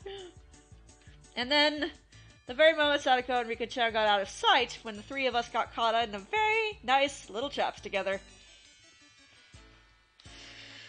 Someone get me out! I have to go to the bathroom! Never mind that! Somebody get the bucket off of me! I can't see in front of me! Oh! Wait, Rena, don't struggle around so much! I could see your panties. Oh! You saw! Can't you? Smash, crash, smash, smash, smash, smash, crash, smash. Of course you can see them! You may be in a bucket, but you can definitely go! Oh! Grrr. Bucket Rena was using me as a sandbag and Mion was crying. You can't get out of the pitfall? How sad, how sad. Jeez, didn't I already tell you all? You weren't supposed to leave my side! I finally had an epiphany. Sadako had been so bent on taking everyone out in the mountain because she wanted to brag about all the traps she set up here over the years. She could have stopped just to show them to us. You didn't need to make us experience how it felt firsthand. Rika-chan pet our three heads in sequence in an incredibly satisfied mood. Rika-chan! That's terrible! Oh my god. Rika-chan, how could you? Rika-chan, that's terrible. Sadako, you're awful. You're all awful. How could you? Let's continue on. Got 1 more hour and then it'll be the end of the night. Okay. You can come back to it at the hour mark again. Night. Okay. Anyway, lunchtime has finally arrived. Young gleefully announced the beginning of lunch. Lunchtime at last! Someone here will have to play the penalty game, yes? The punishment this time is a little scary, so... Sorry, but Rena went all out making her bento. In Rena's case, I didn't think she'd lose even if she wasn't taking it seriously. Meep. We tried our hardest, too. Sadako and Rika-chan made separate lunches today. Usually have the same bento, but that won't do for the showdown today, will it? Yes! It's quite alright. Rika and I made sure to make separate ones. Wow, Sadako-chan and Rika-chan's both tried really hard. How exciting! What's a little surprising that Kei-chan was able to make a bento. Good job, Kei-chan! It looks like you can really do it if you try. I scratched my head and gave her a dry smile. My bento was made entirely by Sadako last night. It had none of my personality, so there wasn't anything that they could praise me for. What does Keiichi-kun's bento look like? Oh, I can't wait to see. Don't expect too much. It's just leftover rice and side dishes from last night. Leftovers are the foundation of bentos. Now we'll know what you had dinner last night, too. We'll kill 2 birds with 1 stone. Was it really better to hide the fact that Sadako came over and made dinner last night? Well, of course it was. If I revealed that I didn't make my own bed, I'd be sure to end up playing the penalty game. Today's punishment game was to stand right in front of the Curry Maniac TA-sensei and say bad things about Curry. It wasn't too different from telling someone to jump out of a 100-story window. It was exactly the same as telling someone to die. But Mi-chan, how will we decide who wins and loses the Bento Showdown? Keiichi made his own too, so maybe we should call it a draw for today? You could do that. The punishment game yesterday was sort of a whip to encourage Keiichi-san to cook for himself after all. And Keiichi made his own too, so it's a draw. My simple bento with last night's leftovers could never have stood up to everyone else's bentos that they made to win. Fully understood Sadako and Rika-chan's concern for me that they tried to end the showdown peacefully. But it's Mion. However, the club president Mion Sonozaki would not be convinced by something like that. I wonder why you're all so optimistic. Leaving one of our showdowns in such a gray area is out of the question. Now that we've clashed, we must settle the score. Reconciling with a draw only happens in the Yakuza world. I knew you'd say that. There's no way you'd end it that way, though. This is bad. At this rate, I was sure to be the sore loser. But, well, I didn't make this bento after all. Maybe I need to resign myself to my inevitable loss. Okay, Mi. How are we going to decide who wins? It won't be fair if we grade each other's. Let's do an open judgment. Okay, everyone, assemble! Mion commanded everyone, who had just started eating, using her club president voice. Come and judge our 5 bentos. Write your favorite 3 on the piece of paper and submit it. Understand? Everyone in class was used to being dragged into Mion's club activities. Yay! Yay! Community voices from here and there. Everyone already knew that the showdown this time involved an utterly fatal punishment game. And they were all very interested in what would happen to whoever lost. Of course, they wanted the thrill of seeing something terrifying. Okay, everyone ready? Then I'll go first, alright? Ta-da! In exaggerated fashion, Mion pulled the lid off her multi-tiered, ornate bento box. Multiple cheers of joy erupted at the brilliant sight. That's amazing! It's just like a New Year's food! It can't be. There has to be a lie. I right-clicked again. She must have switched the contents of the catered bento. Such purely Japanese cooking. Mion Sonozaki couldn't possibly make this! Nope, this is easy for Mi-chan when she gets serious. She almost never gets serious, though. Who do you think this old man is? Given enough time and ingredients, I can even reproduce the Manchi-Han Imperial Feast. The entire classroom gulped audibly, and everyone wrote down a score on the notepad with their hands simultaneously. It made sense. Just the visual impact would give her a perfect score. Alright, let's see Rena's next. Rena's really good at cooking, too. Rena's bento is always like a flower arrangement. Thanks, everyone. I'll reveal my bento now. Hey! Rena's bento was a beautiful mix of 2 colors of eggs and minced meat, and it too was a bento staple. The Sorobo bento.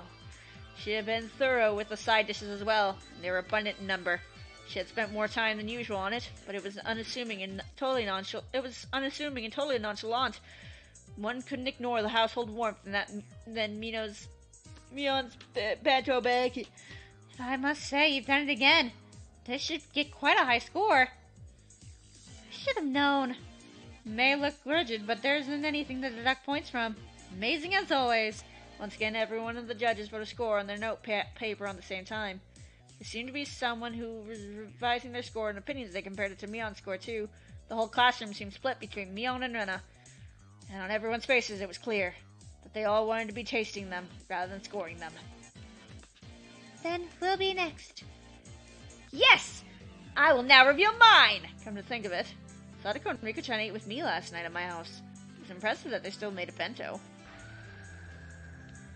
Both their bentos were clearly lacking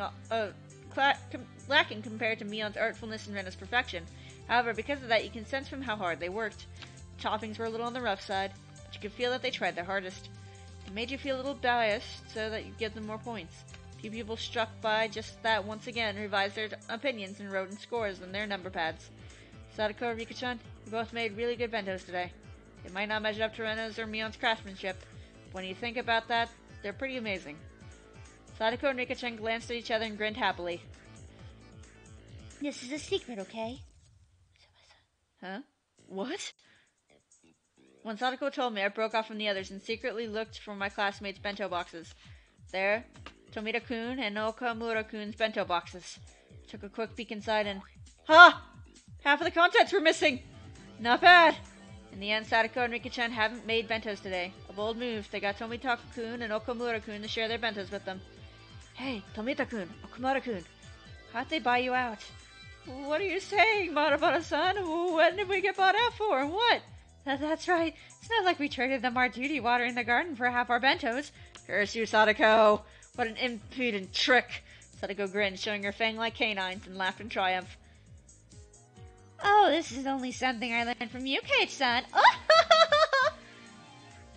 yes. Oh, ho, ho, ho. How naive buying them out with watering duty alone. They're men. If they're gonna buy them out, you need to use something a lot spicier than that. For example, like giving them 3 tickets to walk Sadako and Rika-chan around like dogs all day. Them on all fours, wearing tails, with leashes around their necks. Whoa, that would be enough to make me do anything! As I was lost in my wild fantasies, Mion clapped me on the shoulder and called me back to reality. Damn, it's just getting good! Alright, next up is Kei-chan's bento. We're all hoping for something pretty great because of your declaration yesterday. But how did it really turn out? Kei-chan can do it if he needs to. Rena was really excited for today. They're all looking forward to it. It's really just leftovers from last night's dinner. I didn't even make it either. How was that supposed to stand up to Mion and Rena and the others? Oh, that's it! Feast your eyes on this! Ha! I tore the lid off my bento box. There weren't very many cheers. Well, I guess there wouldn't be. Keiichi-kun, you tried your hardest too. I can tell how hard you worked. And, don't feel like you need to compliment me. How did this happen? Is Keiichi-san actually a hard worker after all? Well, I mean, I want to acknowledge how hard you tried, but for this showdown, it doesn't matter. Mion's cold, mean laugh. It was like it spoke of everyone's opinion just like that. Keiichi-kun did really well, considering it was his first challenge, you know? I think maybe everyone should rate his a little higher. But for the showdown, it doesn't matter. Alright, Kate-chan. If you have any last words before we tally up the results, I'll listen to them now. What do you mean by last words? I mean that you might be hoping for a few extra points if you can appeal somehow to the crowd. After all, for today's showdown, you just need to avoid coming in last. If you do well enough, then maybe you'll be able to warm out of the punishment game. You're implying that Keiichi-san's bento is going to take last place, aren't you? No, this old man wasn't trying to say anyone's bento came in last or anything. Mion cackled repulsively. In contrast, Sadako's smile was going somehow awkward. Oh, right. This bento was filled with last night's side dishes. That means it was basically a bento that Sadako made.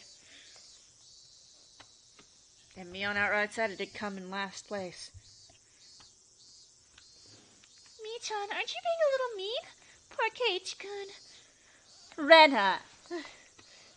Kei-chan knew he couldn't lose today bento showdown beforehand, didn't he? He did all the grandstanding yesterday well aware of that. I don't think there's any reason to go easy on him, do you? Right, Sadako? Yes! You're right, and he came here with a mess. It makes me laugh.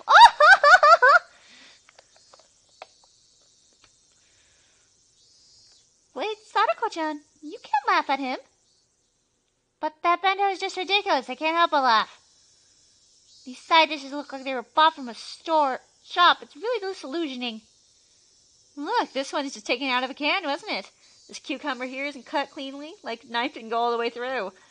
Kei-chan, you never used a knife, did you? Your lack of experience is apparent. No, this goes beyond a simple lack of experience. This presentation is fairly monotonous as well. It's almost a shock to see such a lack of taste. It's my first experience putting food into a bento box, so of course it's not going to look too good. Kei-chan, there's a bigger problem than how you put it in the box. Tomita Okamura, explain, please. Tomita-kun and Okamura-kun were chosen from our many underclassmen. Tomita-kun quickly adjusted his glasses and took a step forward. The fatal flaw in Maebara-san's bento. It's the coloration. As you know, there are 3 primary colors forming the basis of all colors. So if you want a well-balanced color scheme, then excluding white and black, you need those 3 colors. And nevertheless, if you remove the white and the black from Mayabara-san's bento, all would be left is dark green. Ah, dark green. No one will want to eat it if you describe it like that. I'd forgotten. Tomita-kun and Okamoto-kun had brought out by Riko-chan and Sadako. So they were trying their hardest to let them win and make me lose, weren't they? What strong wills they have. It was charming, if only because they were working so hard despite having been bought out. The side dishes have no spirit in them either. They're all pre-packaged or canned food. In other words, out of the 3 necessary requirements for a bento, love, spirit, and taste, we can assert that Mayabara-san's bento is lacking 2 of these! The classroom, convinced by the elucidation from the mystery that they were thoroughly baffled with, raised mysterious groans of admiration. No heart, no spirit. It's decided then! Keiichi Marabara! This may sound cold, but if you realize how much fun cooking is because of all this, Keiichi-kun, isn't that enough? Enough? In any case, everything is fine as long as I'm not doing the punishment game. Rena was giving a try. Smile as well.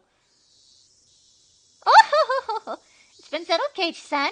You're going to be the one doing the punishment game. Oh! She laughed in such a vile manner, but she didn't look like she meant it. I knew that Sadako was speaking ill of a bento that she practically made herself in front of the whole classroom. I could tell how painful that laughter was. Komodo-kun said before that this bento lacked spirit, but among all the bentos laid out today, there wasn't a single one with as much spirit as this one. This meal that she made for me yesterday in such a good mood, though it looked like she had a bad one. I wouldn't let it end with the slander. Well then, last page, Keiichi-san. Please admit your honest defeat already. Could you wait just a moment? When I began to speak in a low voice, the expression of all the members of the club changed. Mion clicked her tongue. This man is baring his fangs at the last moment again. My bento was defeated because it lacked spirit. That's how you explained it. Am I wrong, Komodo-kun? Komodo-kun, who had suddenly been placed in the spotlight, looked flustered for a moment, but immediately he stammered and replied that I was right. How do you measure spirit? By difficulty? By effort? By sweat or tears? By its manifestation? Then how do you rate these burns that are still on my hands? Well, Keiichi-kun, those are oil burns? Great. The burn marks that I almost caused a fire yesterday looked like I was having a ton of trouble cooking. I could clearly tell that the classroom was forced to acknowledge the effort I put into it. I see. To turn your failures at cooking due to lack of skill into scars of hard work instead. As I thought, I couldn't falter around this man. That's right. I lack skill. I'm so bad at cooking that my grandstanding yesterday was pitiful. But I didn't run away. I fought. And I delivered these results. Is that not spirit? What do you think? Rena wants to acknowledge it. Nobody can keep on going if their defiant spirit doesn't get valued. The girls in the class began to nod in agreement. Okay, the tables are turning. But Tomita-kun and Okamoto-kun, brought out by the objects of their unrequited affection, weren't about to lose either. They shifted to a counterattack, clearly exceeding the price they were paid. I see. I understand your feelings, Mayabara-san. However, if spirit is all that mattered in cooking, the world wouldn't need chefs. That's right. If a chef brought your burned steak and said that you put your spirit into it and tried hard, would that you pay them? You wouldn't, would you? It's the same thing. That's right. That's how it goes. The male students took Okamura and Tomita's side. They did have a point. What about consideration? Even if you did get a totally black steak, if I knew how much the mother who made it struggled, I would eat it. I would eat it all! Pachi, pachi, pachi, pachi, pachi. This time the female students in the class took my side. Good. Now we're even. Besides, a bento is a refinement of one's love given form. It only means something when the other person feels that way. Does your bento make us feel that way, Mayabara-san? No, it doesn't make me feel that way! You're mean! And the girls in the class began to boo loudly at this remark. Now even Okamura-san was panicking. Order! Order! Will the spectators please refrain from making remarks? Your Honor, in order to prove how much of my spirit has gone into my bento, I call Mr. Higurashi, as an authority in culinary arts, to the stand. Hup! Rena thinks this bento has spirit in it. It might be rather artless in places. But I think cooking isn't just about outward appearances. The girls in the class gave cries of support as they all applauded. In response, all the men in the class began to boo. Boo! Your Honor! The opinions of Mayabara-san and Ryugu-san are completely sentimental and aren't in following with common sense! They're unsuitable to be used as evidence. Fucking Tomita-kun! You fucking dicks! Order! The prosecution's objection is sustained. Go ahead. Ahem. Let's replace the bento in question with a birthday present, for example. Let's say on my birthday, I, Tomita, received a hand-knit sweater, and he, Okamura, received a bookstore gift certificate for 10,000 yen. Always, says the chef. This feels strangely real. Was it actually just an example? Common sense dictates which one of them has the spirit. It is, of course, the hand-knit sweater. If we went back to the bento, it would be handmade side dishes. The gift certificate, which is nothing more than money, allows you to buy things. In other words, it's the same as simple, meaningless canned goods. The boys and girls all began to argue amongst themselves about presents. They were all talking about what they received as presents in the past. Damn! Tomita-kun! Chances something we can easily grab everyone's attention. Not bad. I'd lose the initiative at this rate. Objection! This matter regards the spirit put into the bento. It's entirely different from birthday presents, as they are each unique situations. Overruled. Will the prosecution please continue? Damn! Now then, what's important here is the fact that the spirit of the giver and the spirit of the receiver are totally different.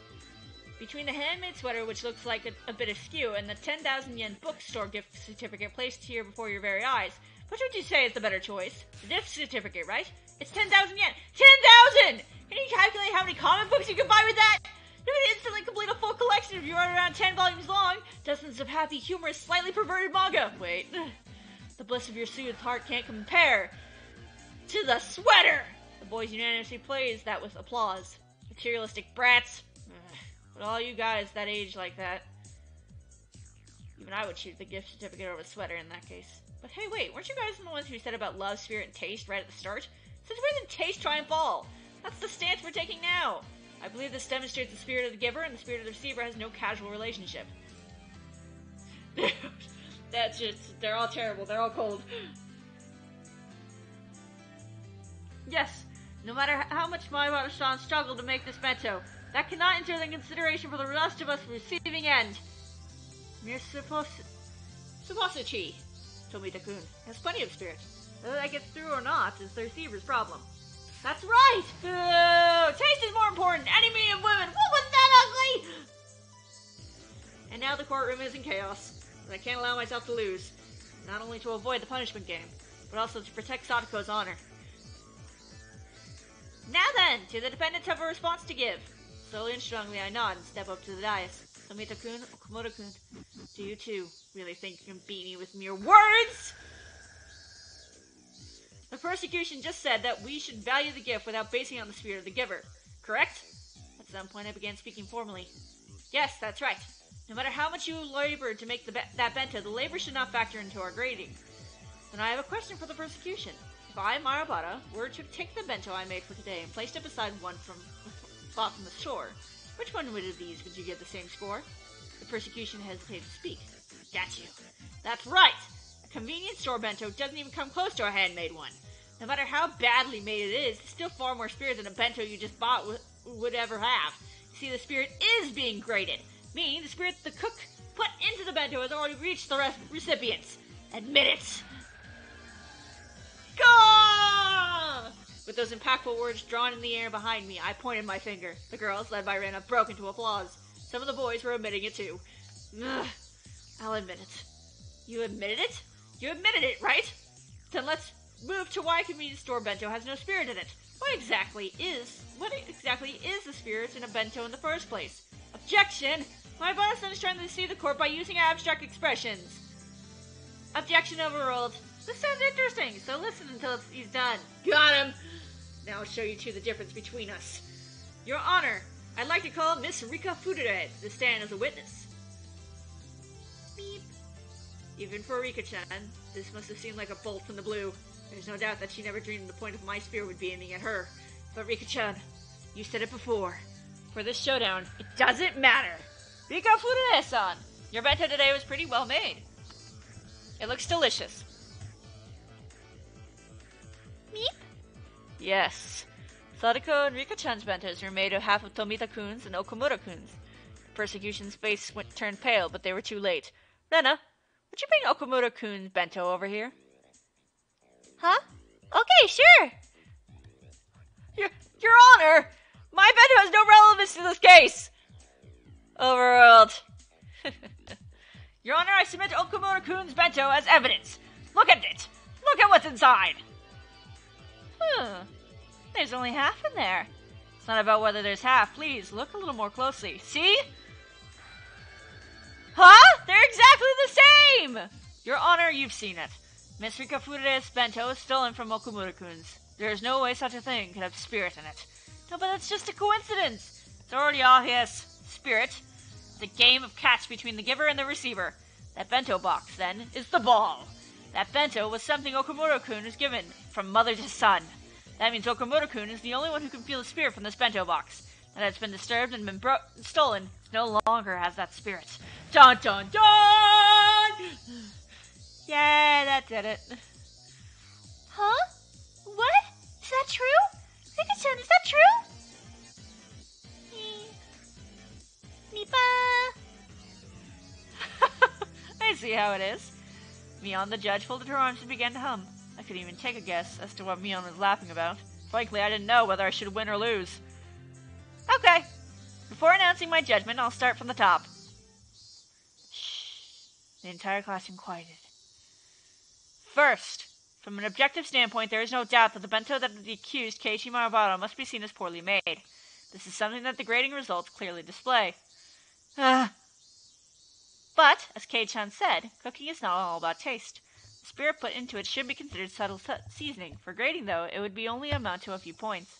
It's so subtle that it's not even a matter to alter the results. Now then! I'd like to mention the original reason for today's bento showdown. What was the reason for it? That's right. We started it to see whether the accused, Keiichi Marabaro, could cook for himself and to measure the results. Yeah, that's right.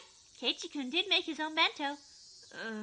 That stung my conscience a bit, but for the showdown it didn't matter. So, the whole basis behind the showdown was to cook a meal for yourself. In other words, whether or not the meal was homemade. Rika-chan neglected to do that. There's a much bigger problem than how good her bento is. In other words, is she disqualified? Nipa! Rika-chan let out her nipa, looking as though she had prepared herself for this outcome. Don't take it personally, Rika-chan. As our club, things like that don't matter. Keiichi did well. Like I thought. You tried your hardest until the very end. Rika-chan demanded I lower my head so that she pet me. With that over with, the case is closed. Today, last place goes to Rika Furude! Whoa! That miraculous turnaround. And last place went to Rika-chan, the one everyone had least expected. The whole class went wild.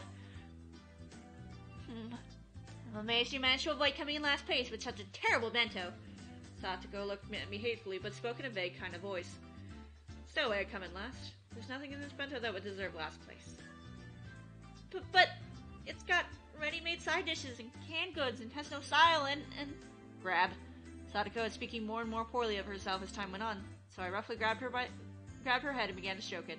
I told you, spirit is more important. This bento isn't all about appearance. It's all got all kinds of flavors in it. But spirit isn't the only thing. It tastes totally weird, and what about it was weird? I thought it was great. It's absolutely great. That's why I packed it. If dinner last night had been that bad, I would never have brought it to school. I would have never come here with some bread and a milk carton. But... Oh, just shut up already.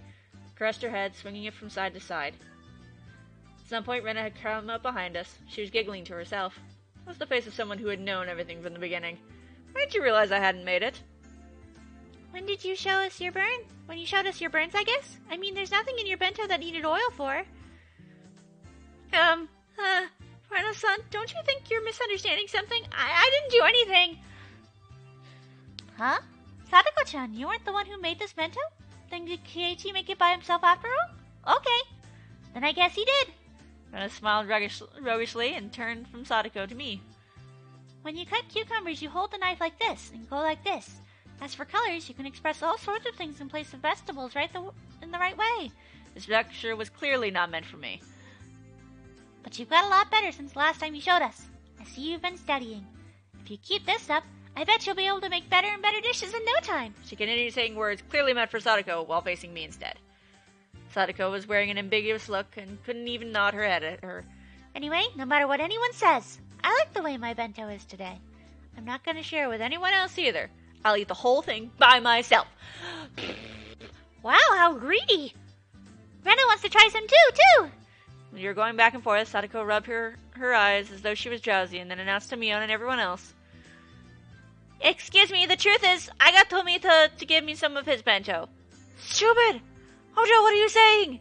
If she kept it a secret, then at least she would have been saved. Tomita-kun looked at her with an expression filled with regret and surprise. Huh?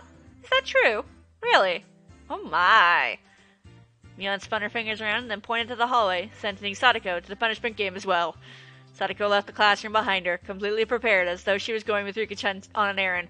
You know what? It occurs to me this is just like Cutthroat Kitchen. What is entirely happening is that Mion is goddamn fucking Alton Brown, and they're being put into traps. I can't let Rika go alone. I will accompany her to the very depths of hell. You don't need to go that far. Going to hell! My word, Keiichi-san really is terrible too. Humiliating only Rika-chan like that. He's really truly is a rotten person. I couldn't just return Sadako's kindness with malice. Hey, Sadako really is silly. Rika-chan spoke that only I could hear, grinning happily. Now then! Let us be off, Rika! Punishment games are one of our duties as club members. Sadako seemed awfully happy, not frustrated in the slightest, like she was always wins when she lost. Damn. Rika-chan's right after all. Everyone here's a moron. She's dumb. Dion! Come clean too. I didn't make any my bento today. I was the same. So I'm going with them. For the punishment game. Huh? Even you, Kei-chan? What's going on? Good luck! With the punishment game, I mean.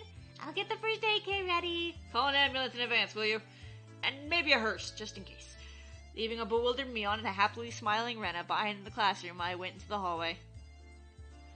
What are you doing? You finally won for once! I had no idea you had such a odd taste for these punishment games that you go so far as to volunteer yourself for one. Guess so. It's a little much for a hobby, eh? I swear. I think you're underestimating this one. For one thing, but grave harm might actually befall you, Kate-san. I hope you're ready to have 1 or 2 ribs broken. Ugh, that sounds like it would hurt. I don't like getting hurt. Kate-san, you just stand there and nod along, okay? Rika and I will smooth it over. I swear. Can't believe I had to look after you even during a punishment game. Seriously. I already knew that she was pouty behavior was a sign that she was actually in a really good mood. So it made me want to smile. Hey, I do want to eat some vegetable stir-fry. Sadako, can you make that? What? Well, there's nothing I can't do if I don't put my mind. If I put my mind to it. She can make it very well. I really like Sadako's stir-fry. She was uneasy at first, but once she got assurance from Rika-chan, she turned back and looked at me once more with much more confident eyes.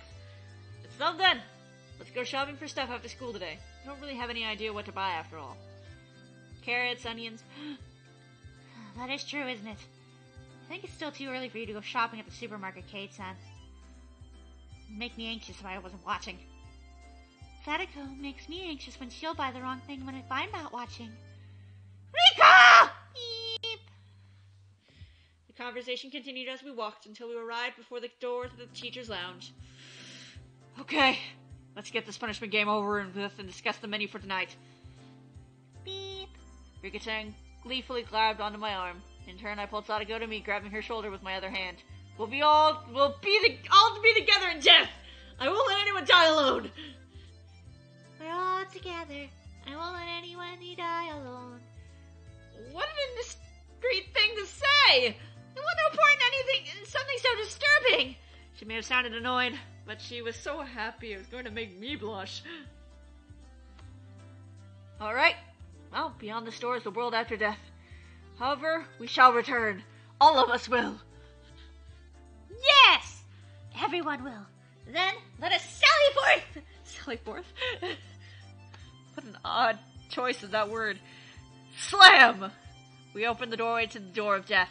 Like she did every day, just as the sun rose in the eastern sky, Chie-sensei was eating curry for lunch. It was store-bought, but she made a point of eating a different brand every day. Look, it's GA-sensei! Look at GA-sensei! Oh my.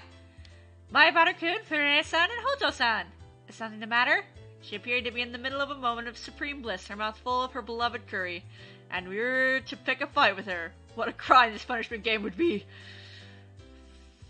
However, it is what we had to do, for that was the rule of our club! The three of us held each other's shoulders tightly once more. Alright, let's do this. Ready? What do you mean, ready? Hey, son, you're going to stay quiet! Vika and I will handle everything! Entrust your life to me for now! Go for it, yay! What are you all doing? You could see 2 or 3 question marks popping up over the teacher's head. Alright, Sadako. This is the only time I'll trust you with my life. Because I'll be shutting my eyes tightly and only thinking about what we'll be having for dinner. I'm leaving it too. Sadako inhaled deeply. And so... Hey! You over there! Your curry! Beep!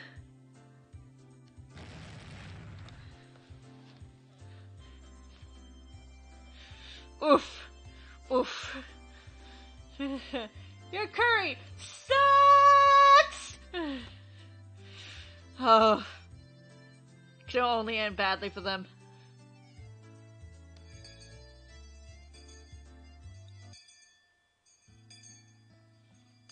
In the end, my selfish request was readily granted. Sadako murmured complaints under her breath. Quite merrily, she came with me to the store. Rika-chan didn't come with us. She said she had a thing she wanted to do or something. I believed her when she told me, but when I really thought about it, I started to think that maybe she was being considered towards Sadako in her own way. Without Rika-chan here, Sadako was prouder and more lachrymose than ever. Do you understand? Supermarkets will put things on sale when it gets near closing time. For example, you can't have a stir-fry without some pork. And if you wait a little longer, they'll mark half off. They can't sell meat or fish once it's not fresh anymore. So they'll make it cheaper in a last-ditch effort not to have anything left over. Of course, every veteran housewife is familiar with this concept, and when we get close to happy hour like we are now... I wasn't really listening to her, but she was telling me all this proudly. Every time I seemed surprised at something, or gave an affirmative grunt in place of conversation, Sadako would say, "You don't know anything, do you, Kate-san?" Smile very happily in spite of her complaints. She led me by the hand to all sorts of stalls, one after the other. She was in such a supreme mood that just being with her cheered me up. Merely being pulled into Sadako's place was a lot of fun. Hey, why don't we go with this economy-sized pack?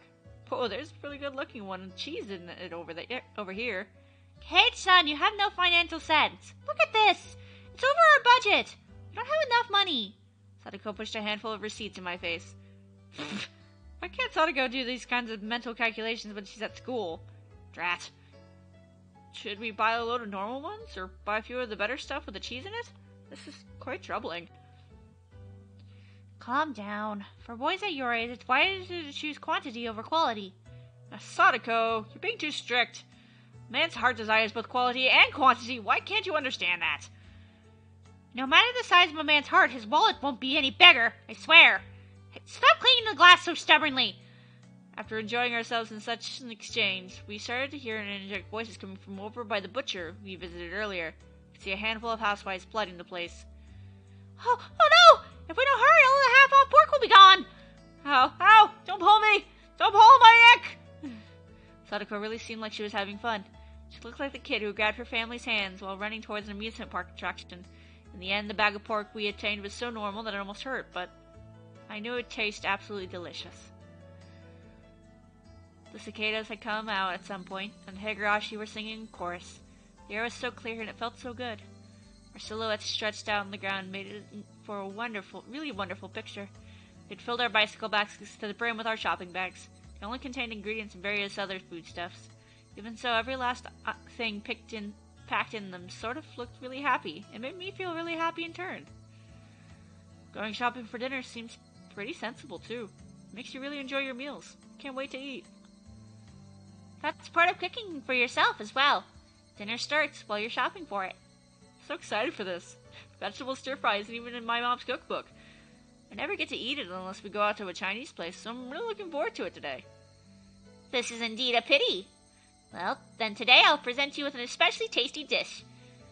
Normally right about now. It's the time I would start messing with her. But I didn't. Yeah, I bet you'll end up making something really great. I'm really looking forward to it. She stammered for a second. Sadako had been prepared for me to start making fun of her right then, too. When it didn't come, she was surprised. Maybe she stammered for some other reason, I don't know. But I immediately knew she wasn't feeling anything bad. Yes, I'll deliver an extraordinarily delectable dish. You'd better look forward to it. As Sadako and I rode back on our bikes, I had a thought. Was I this sort of person? Until now, I would have lashed back at Sadako right away if she did something to me. And that was the kind of relationship we had. We'd poke at each other a little, and then kick up a storm while nitpicking at one another. At some point, that had changed. We weren't playing our usual tit-for-tat. I didn't provoke her, so we didn't fight. I went for Sadako, too. Sadako, who I thought I knew, hadn't been like this until now.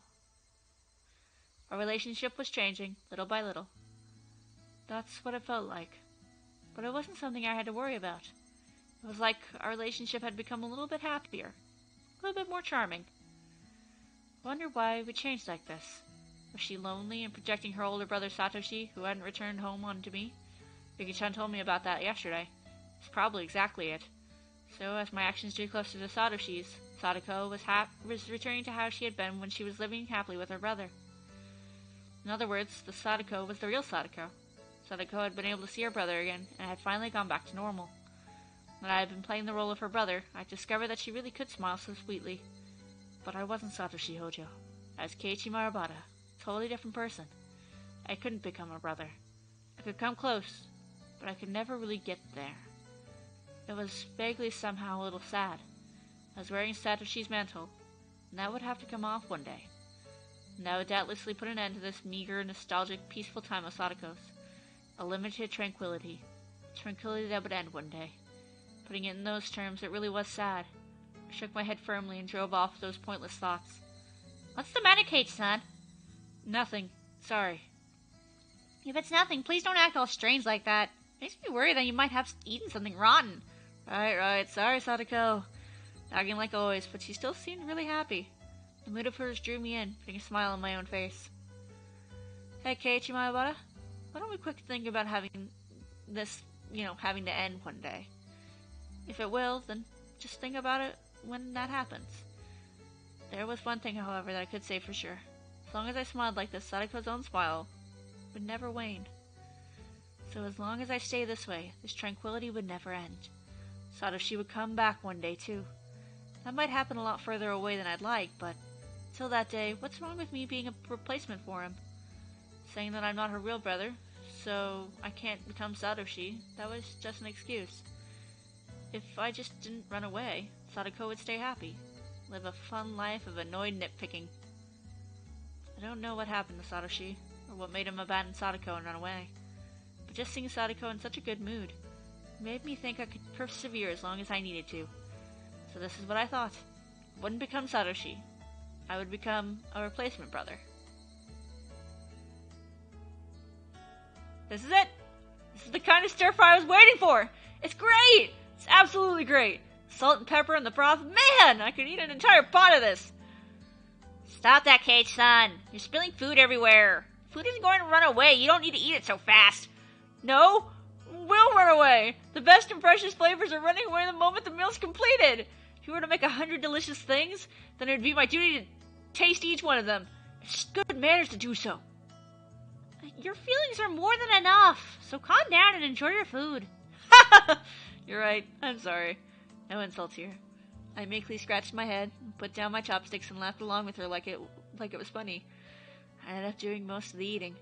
Sadako was barely taking a bite. She seemed satisfied just watching me enjoy the food so much.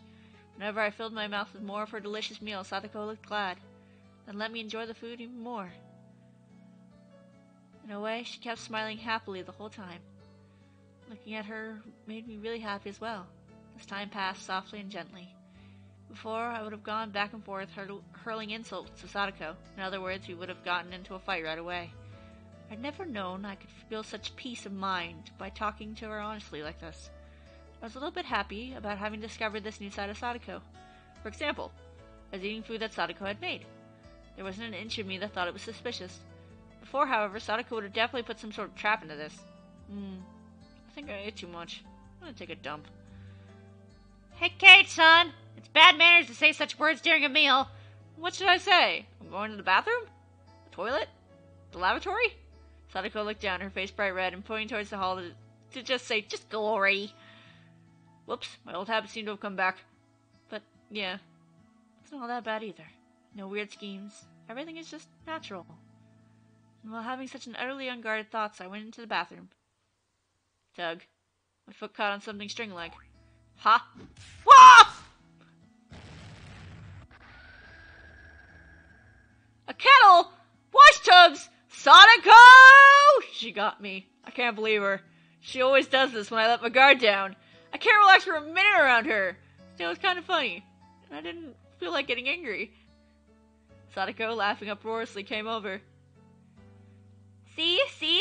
I knew you would fall for it sooner or later. Why, you little... I let my guard down for 1 second. This is what I get. Picked up all the wash tubs that had hit me in the head and went to hit Sadako with them. But when I doubled over with laughter, it had been welling up within me, so I couldn't manage it. I wish things could go on forever like this. It's not like I was having the most fun since coming to Hinamizawa or anything. The restroom, even that is not safe. But it was probably the first time I had spent my day so simply and comfortably. It really wasn't worth much. It was only a few hours after all. As an only child, it was my first taste of having a sibling. Just washing dishes with her felt really nice.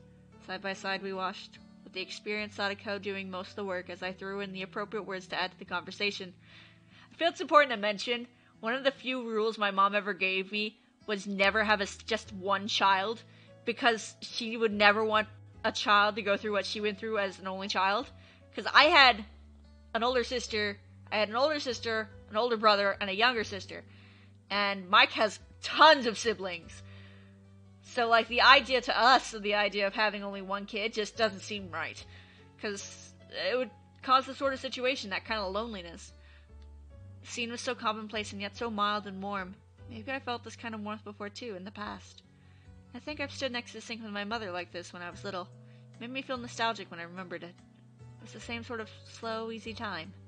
It was tranquil. Such a quiet tranquility that the fact that I wasn't uneasy about anything itself almost made me uneasy. Hey, wait, Keiichi Maebara? You feel uneasy about something just from spending time so leisurely? There's nothing at all to feel uneasy about. I mean, why would I be punished for enjoying a gentle life? I'd do anything to keep these days going. I would never do anything bad, no matter what. I'd work hard for it, and endure much for it. So God, it's not much of a dream to want this kind of thing to keep going, but can't you grant it? Oh, is that not the telephone? Who could it be at this hour? Oh, you're right. I hadn't noticed until she mentioned it. I hurried to stand up and ran to the phone. Who could be at this time of night? I feel a little like the phone was interrupting my happy moment. I still wanted to brag about how happy the time I was spending made me, no matter who it was on the other side. Hello? This is Maebara speaking. Hello? Keiichi, it's your mother. Oh, hello, Mom. What is it? It's pretty late. That was a little cold of me, when she was only calling because she was worried about her son. Couldn't help but give myself a dry smile. It sounds like you're doing just fine for yourself. I was worried you couldn't make dinner and went to bed hungry. Nah, it worked out. Did you make dinner properly? What did you have tonight? It was vegetable stir-fry, rice and miso soup. Bought stuff for it at the supermarket, plus a whole bunch of side dishes just for fun. Oh yeah, listen to this! I got the pork during the sale and got it half off! Things a housewife knows, right? Oh, and also, all that was thanks to Sadako, not something I should be proud about. But still, I couldn't help but boast about the dinner tonight. It seemed like Mom got the hint that I was in a really good mood. I see. I'm so relieved that you're doing just fine. Oh yes, another thing. Your dad and I finished up with our job. You think we'll be back tomorrow afternoon or evening?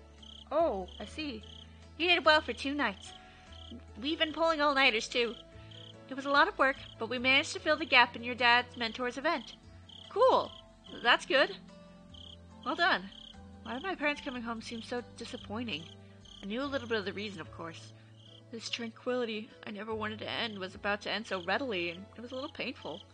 After being asked what kind of souvenir I wanted from Tokyo and replying that anything edible would be great, I put down the receiver and Sadako appeared, having finished cleaning up her trap. At first Sadako was in a very good mood, but when she saw me put down the receiver with an uncertain expression, her own clouded over a bit. It seemed like she had gotten the gist of what my phone conversation had been about. Was that your parents' cage, son? Yeah, Mom says they'll be back tomorrow. Oh, that's good then. I won't have to go to the trouble of making you dinner tomorrow. Now you can enjoy your meals with just your family. Well, that's not it. When I think about the dull, plain dinner table coming back tomorrow, it's a little lonely. You sure do live in luxury. A family sitting around the dinner table is the most fun way to enjoy a meal of all.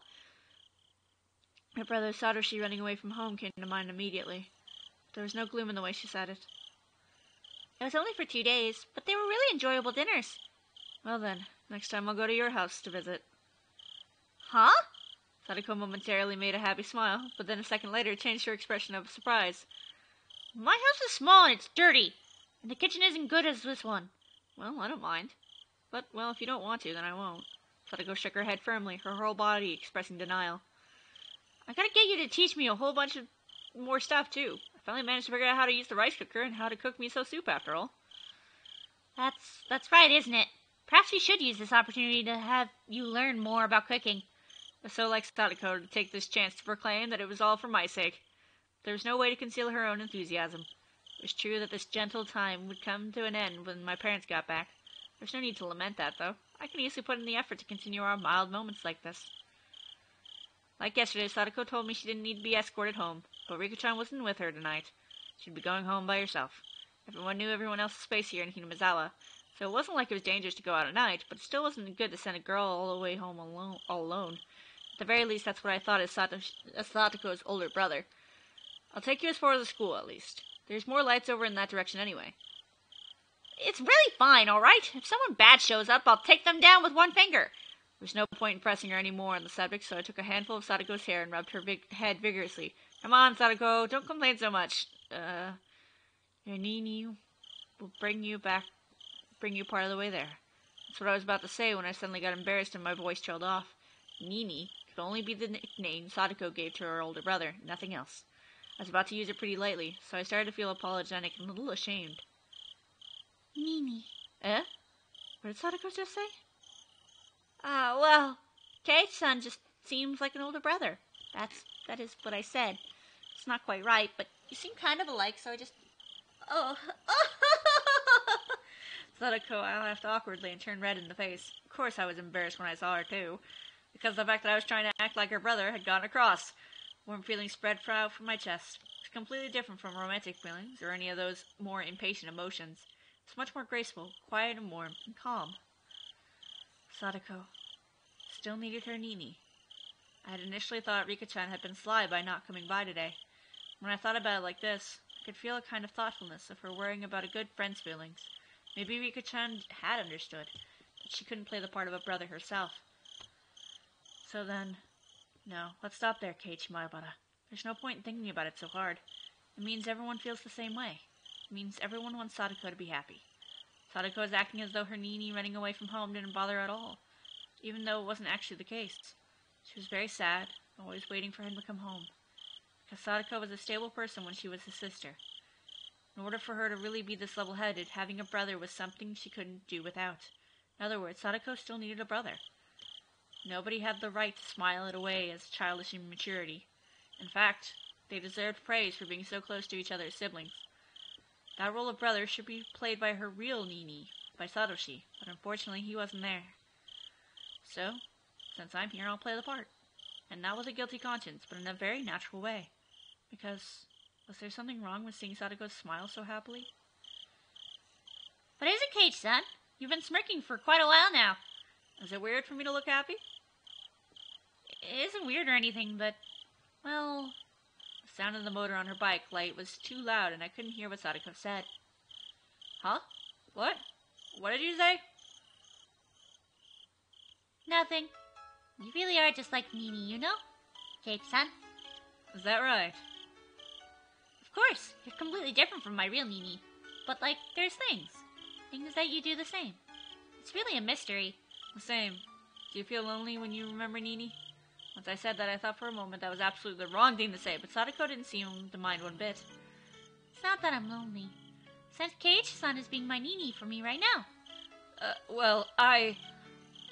As I was flustered for a moment, as for her hitting the marks, Sadako suddenly asked me a question in a calm voice. It was very quiet, composed, and adult question. Was it Rika? It was quiet, but her voice sounded lonely somehow. Didn't Rika ask you to act like my Nini for me? Is that what you think? Please don't take offense. Rika's strangely considerate of me. But it really doesn't bother me that much. I could say that for sure at least with a lie. Yesterday and today, Sadako had been so happy spending time like this with me as siblings. It was proof in itself that she was lying about not getting to So I gave Sadako a light poke in the head. You're thinking too much, dummy. I'm me, Keiichi Maebara, not your Nini, not Satoshi Hojo. I know that. Despite her saying that, her expression seemed a little lonesome. At this point, Sadako herself had realized that her question had been the wrong thing to say. We didn't need to keep talking about it as something that Sadako regretted. So in order to cut the conversation short, I grabbed Sadako's head and petted her. Let's not talk about silly things like that. It's getting late, so get back home, brush your teeth, and go to bed. And rinse your mouth before you're sleeping too. It'll keep you from getting a cold. You're one to talk, Nini. Be sure to brush your teeth, okay? Rinse your mouth and wash your hands and get your books ready tomorrow. And I wonder what kind of siblings Sadako and Satoshi were. Never seen them together, but I could say without a doubt that they were really close. As for the way in which they were close, it was probably quite like this. It was so cool that the day's heat seemed like a lie, and yet the moonlight was somehow faintly warm. The quiet chorus of the insects was pleasing to the ears. Aww! I remember why this is one of my favorite chapters. It actually makes Sadako a really nice character. Like, I know why she acts the way she does and stuff, and it's mainly because of how she was raised. But, like, god damn it. I hate Sadako, but, like, in this arc, I can actually find a reason to like her. Trials and Tribulations! God, is that a reference to Ace Attorney if I've ever seen one? Sadako Trap Course at Intermediate! We'll do this tip, and then it'll be the end of the night. I could see Tomito-kun and Okamoto-kun walking over to the gym storehouse. They need to get the bag of lime used to make the lines in the court for our next gym class. They were on duty today, after all. But in that storehouse, a terrible trap was awaiting them. Being on this side of the trap for once is really thrilling.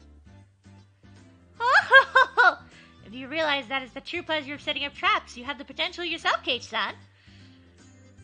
Two of them fumbled around with the gym storehouse's lock. Oh? What's this? Okamoto-kun pointed out a part of the door and started whispering to Tomita-kun. Then, realizing something, they both jumped away from the door. Sadako, I think they found out. Did we mess up? I calculated that they would notice the trap at the entrance. And of course, I've calculated what action they would take now!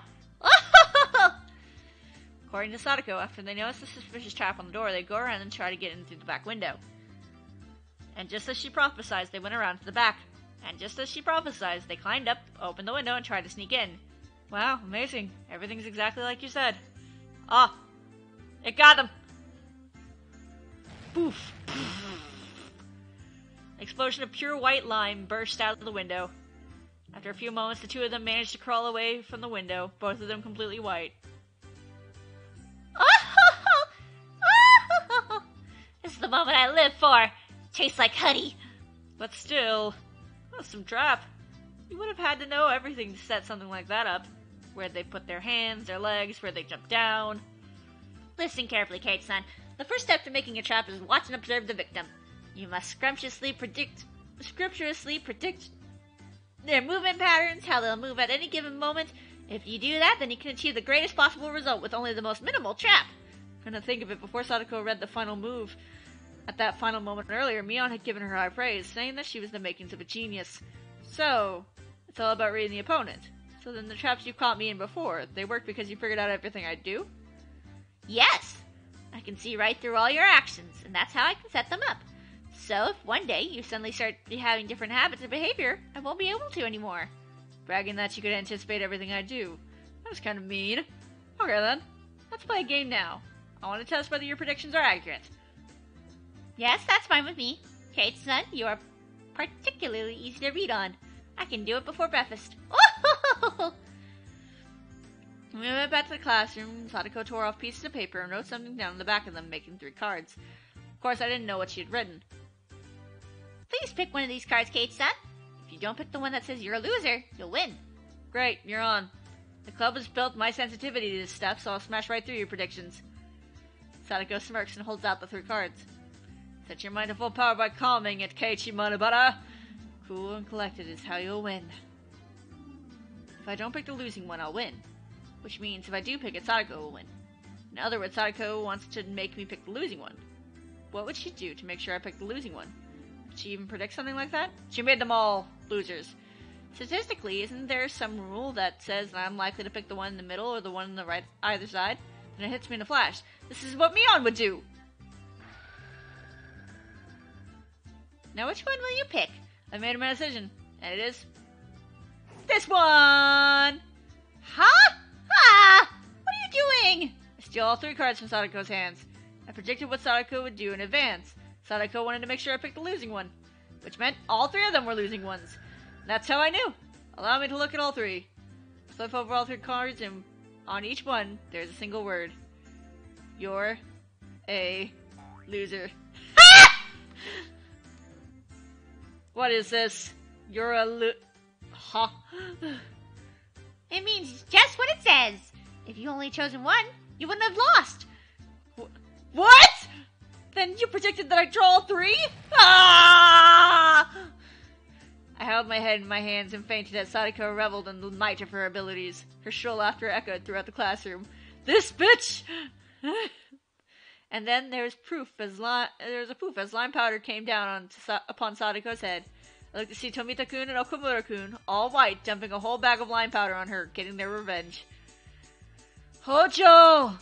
You're the only one who have set up a trick like that. Well, excuse me! Would you happen to have any proof? And I'd like it if you didn't call me something so inelegant, a trick. I would prefer you to call it something more refined. A trap. Please. Payback! Kate, son, help me! Our underclassmen crashed around the classroom in fierce combat, getting white lime everywhere. Hey, Sadako, why couldn't you see this coming exactly? At the time, I hadn't seen something coming too, though. The teacher coming to me afterwards and giving us all a stern talking to. This is why you don't make traps, Sadako. It only ends in bad things happening. Alright, you guys, that's the end of the stream for tonight. Wednesday I'll actually be doing an early morning stream to try and take care of the fact that I know it said it was the shortest chapter, but it actually is one of the longest chapters chapter-wise. So I actually have to take into consideration of that. Alright, you guys have a wonderful rest of your night, and may the cicadas lull you to sleep.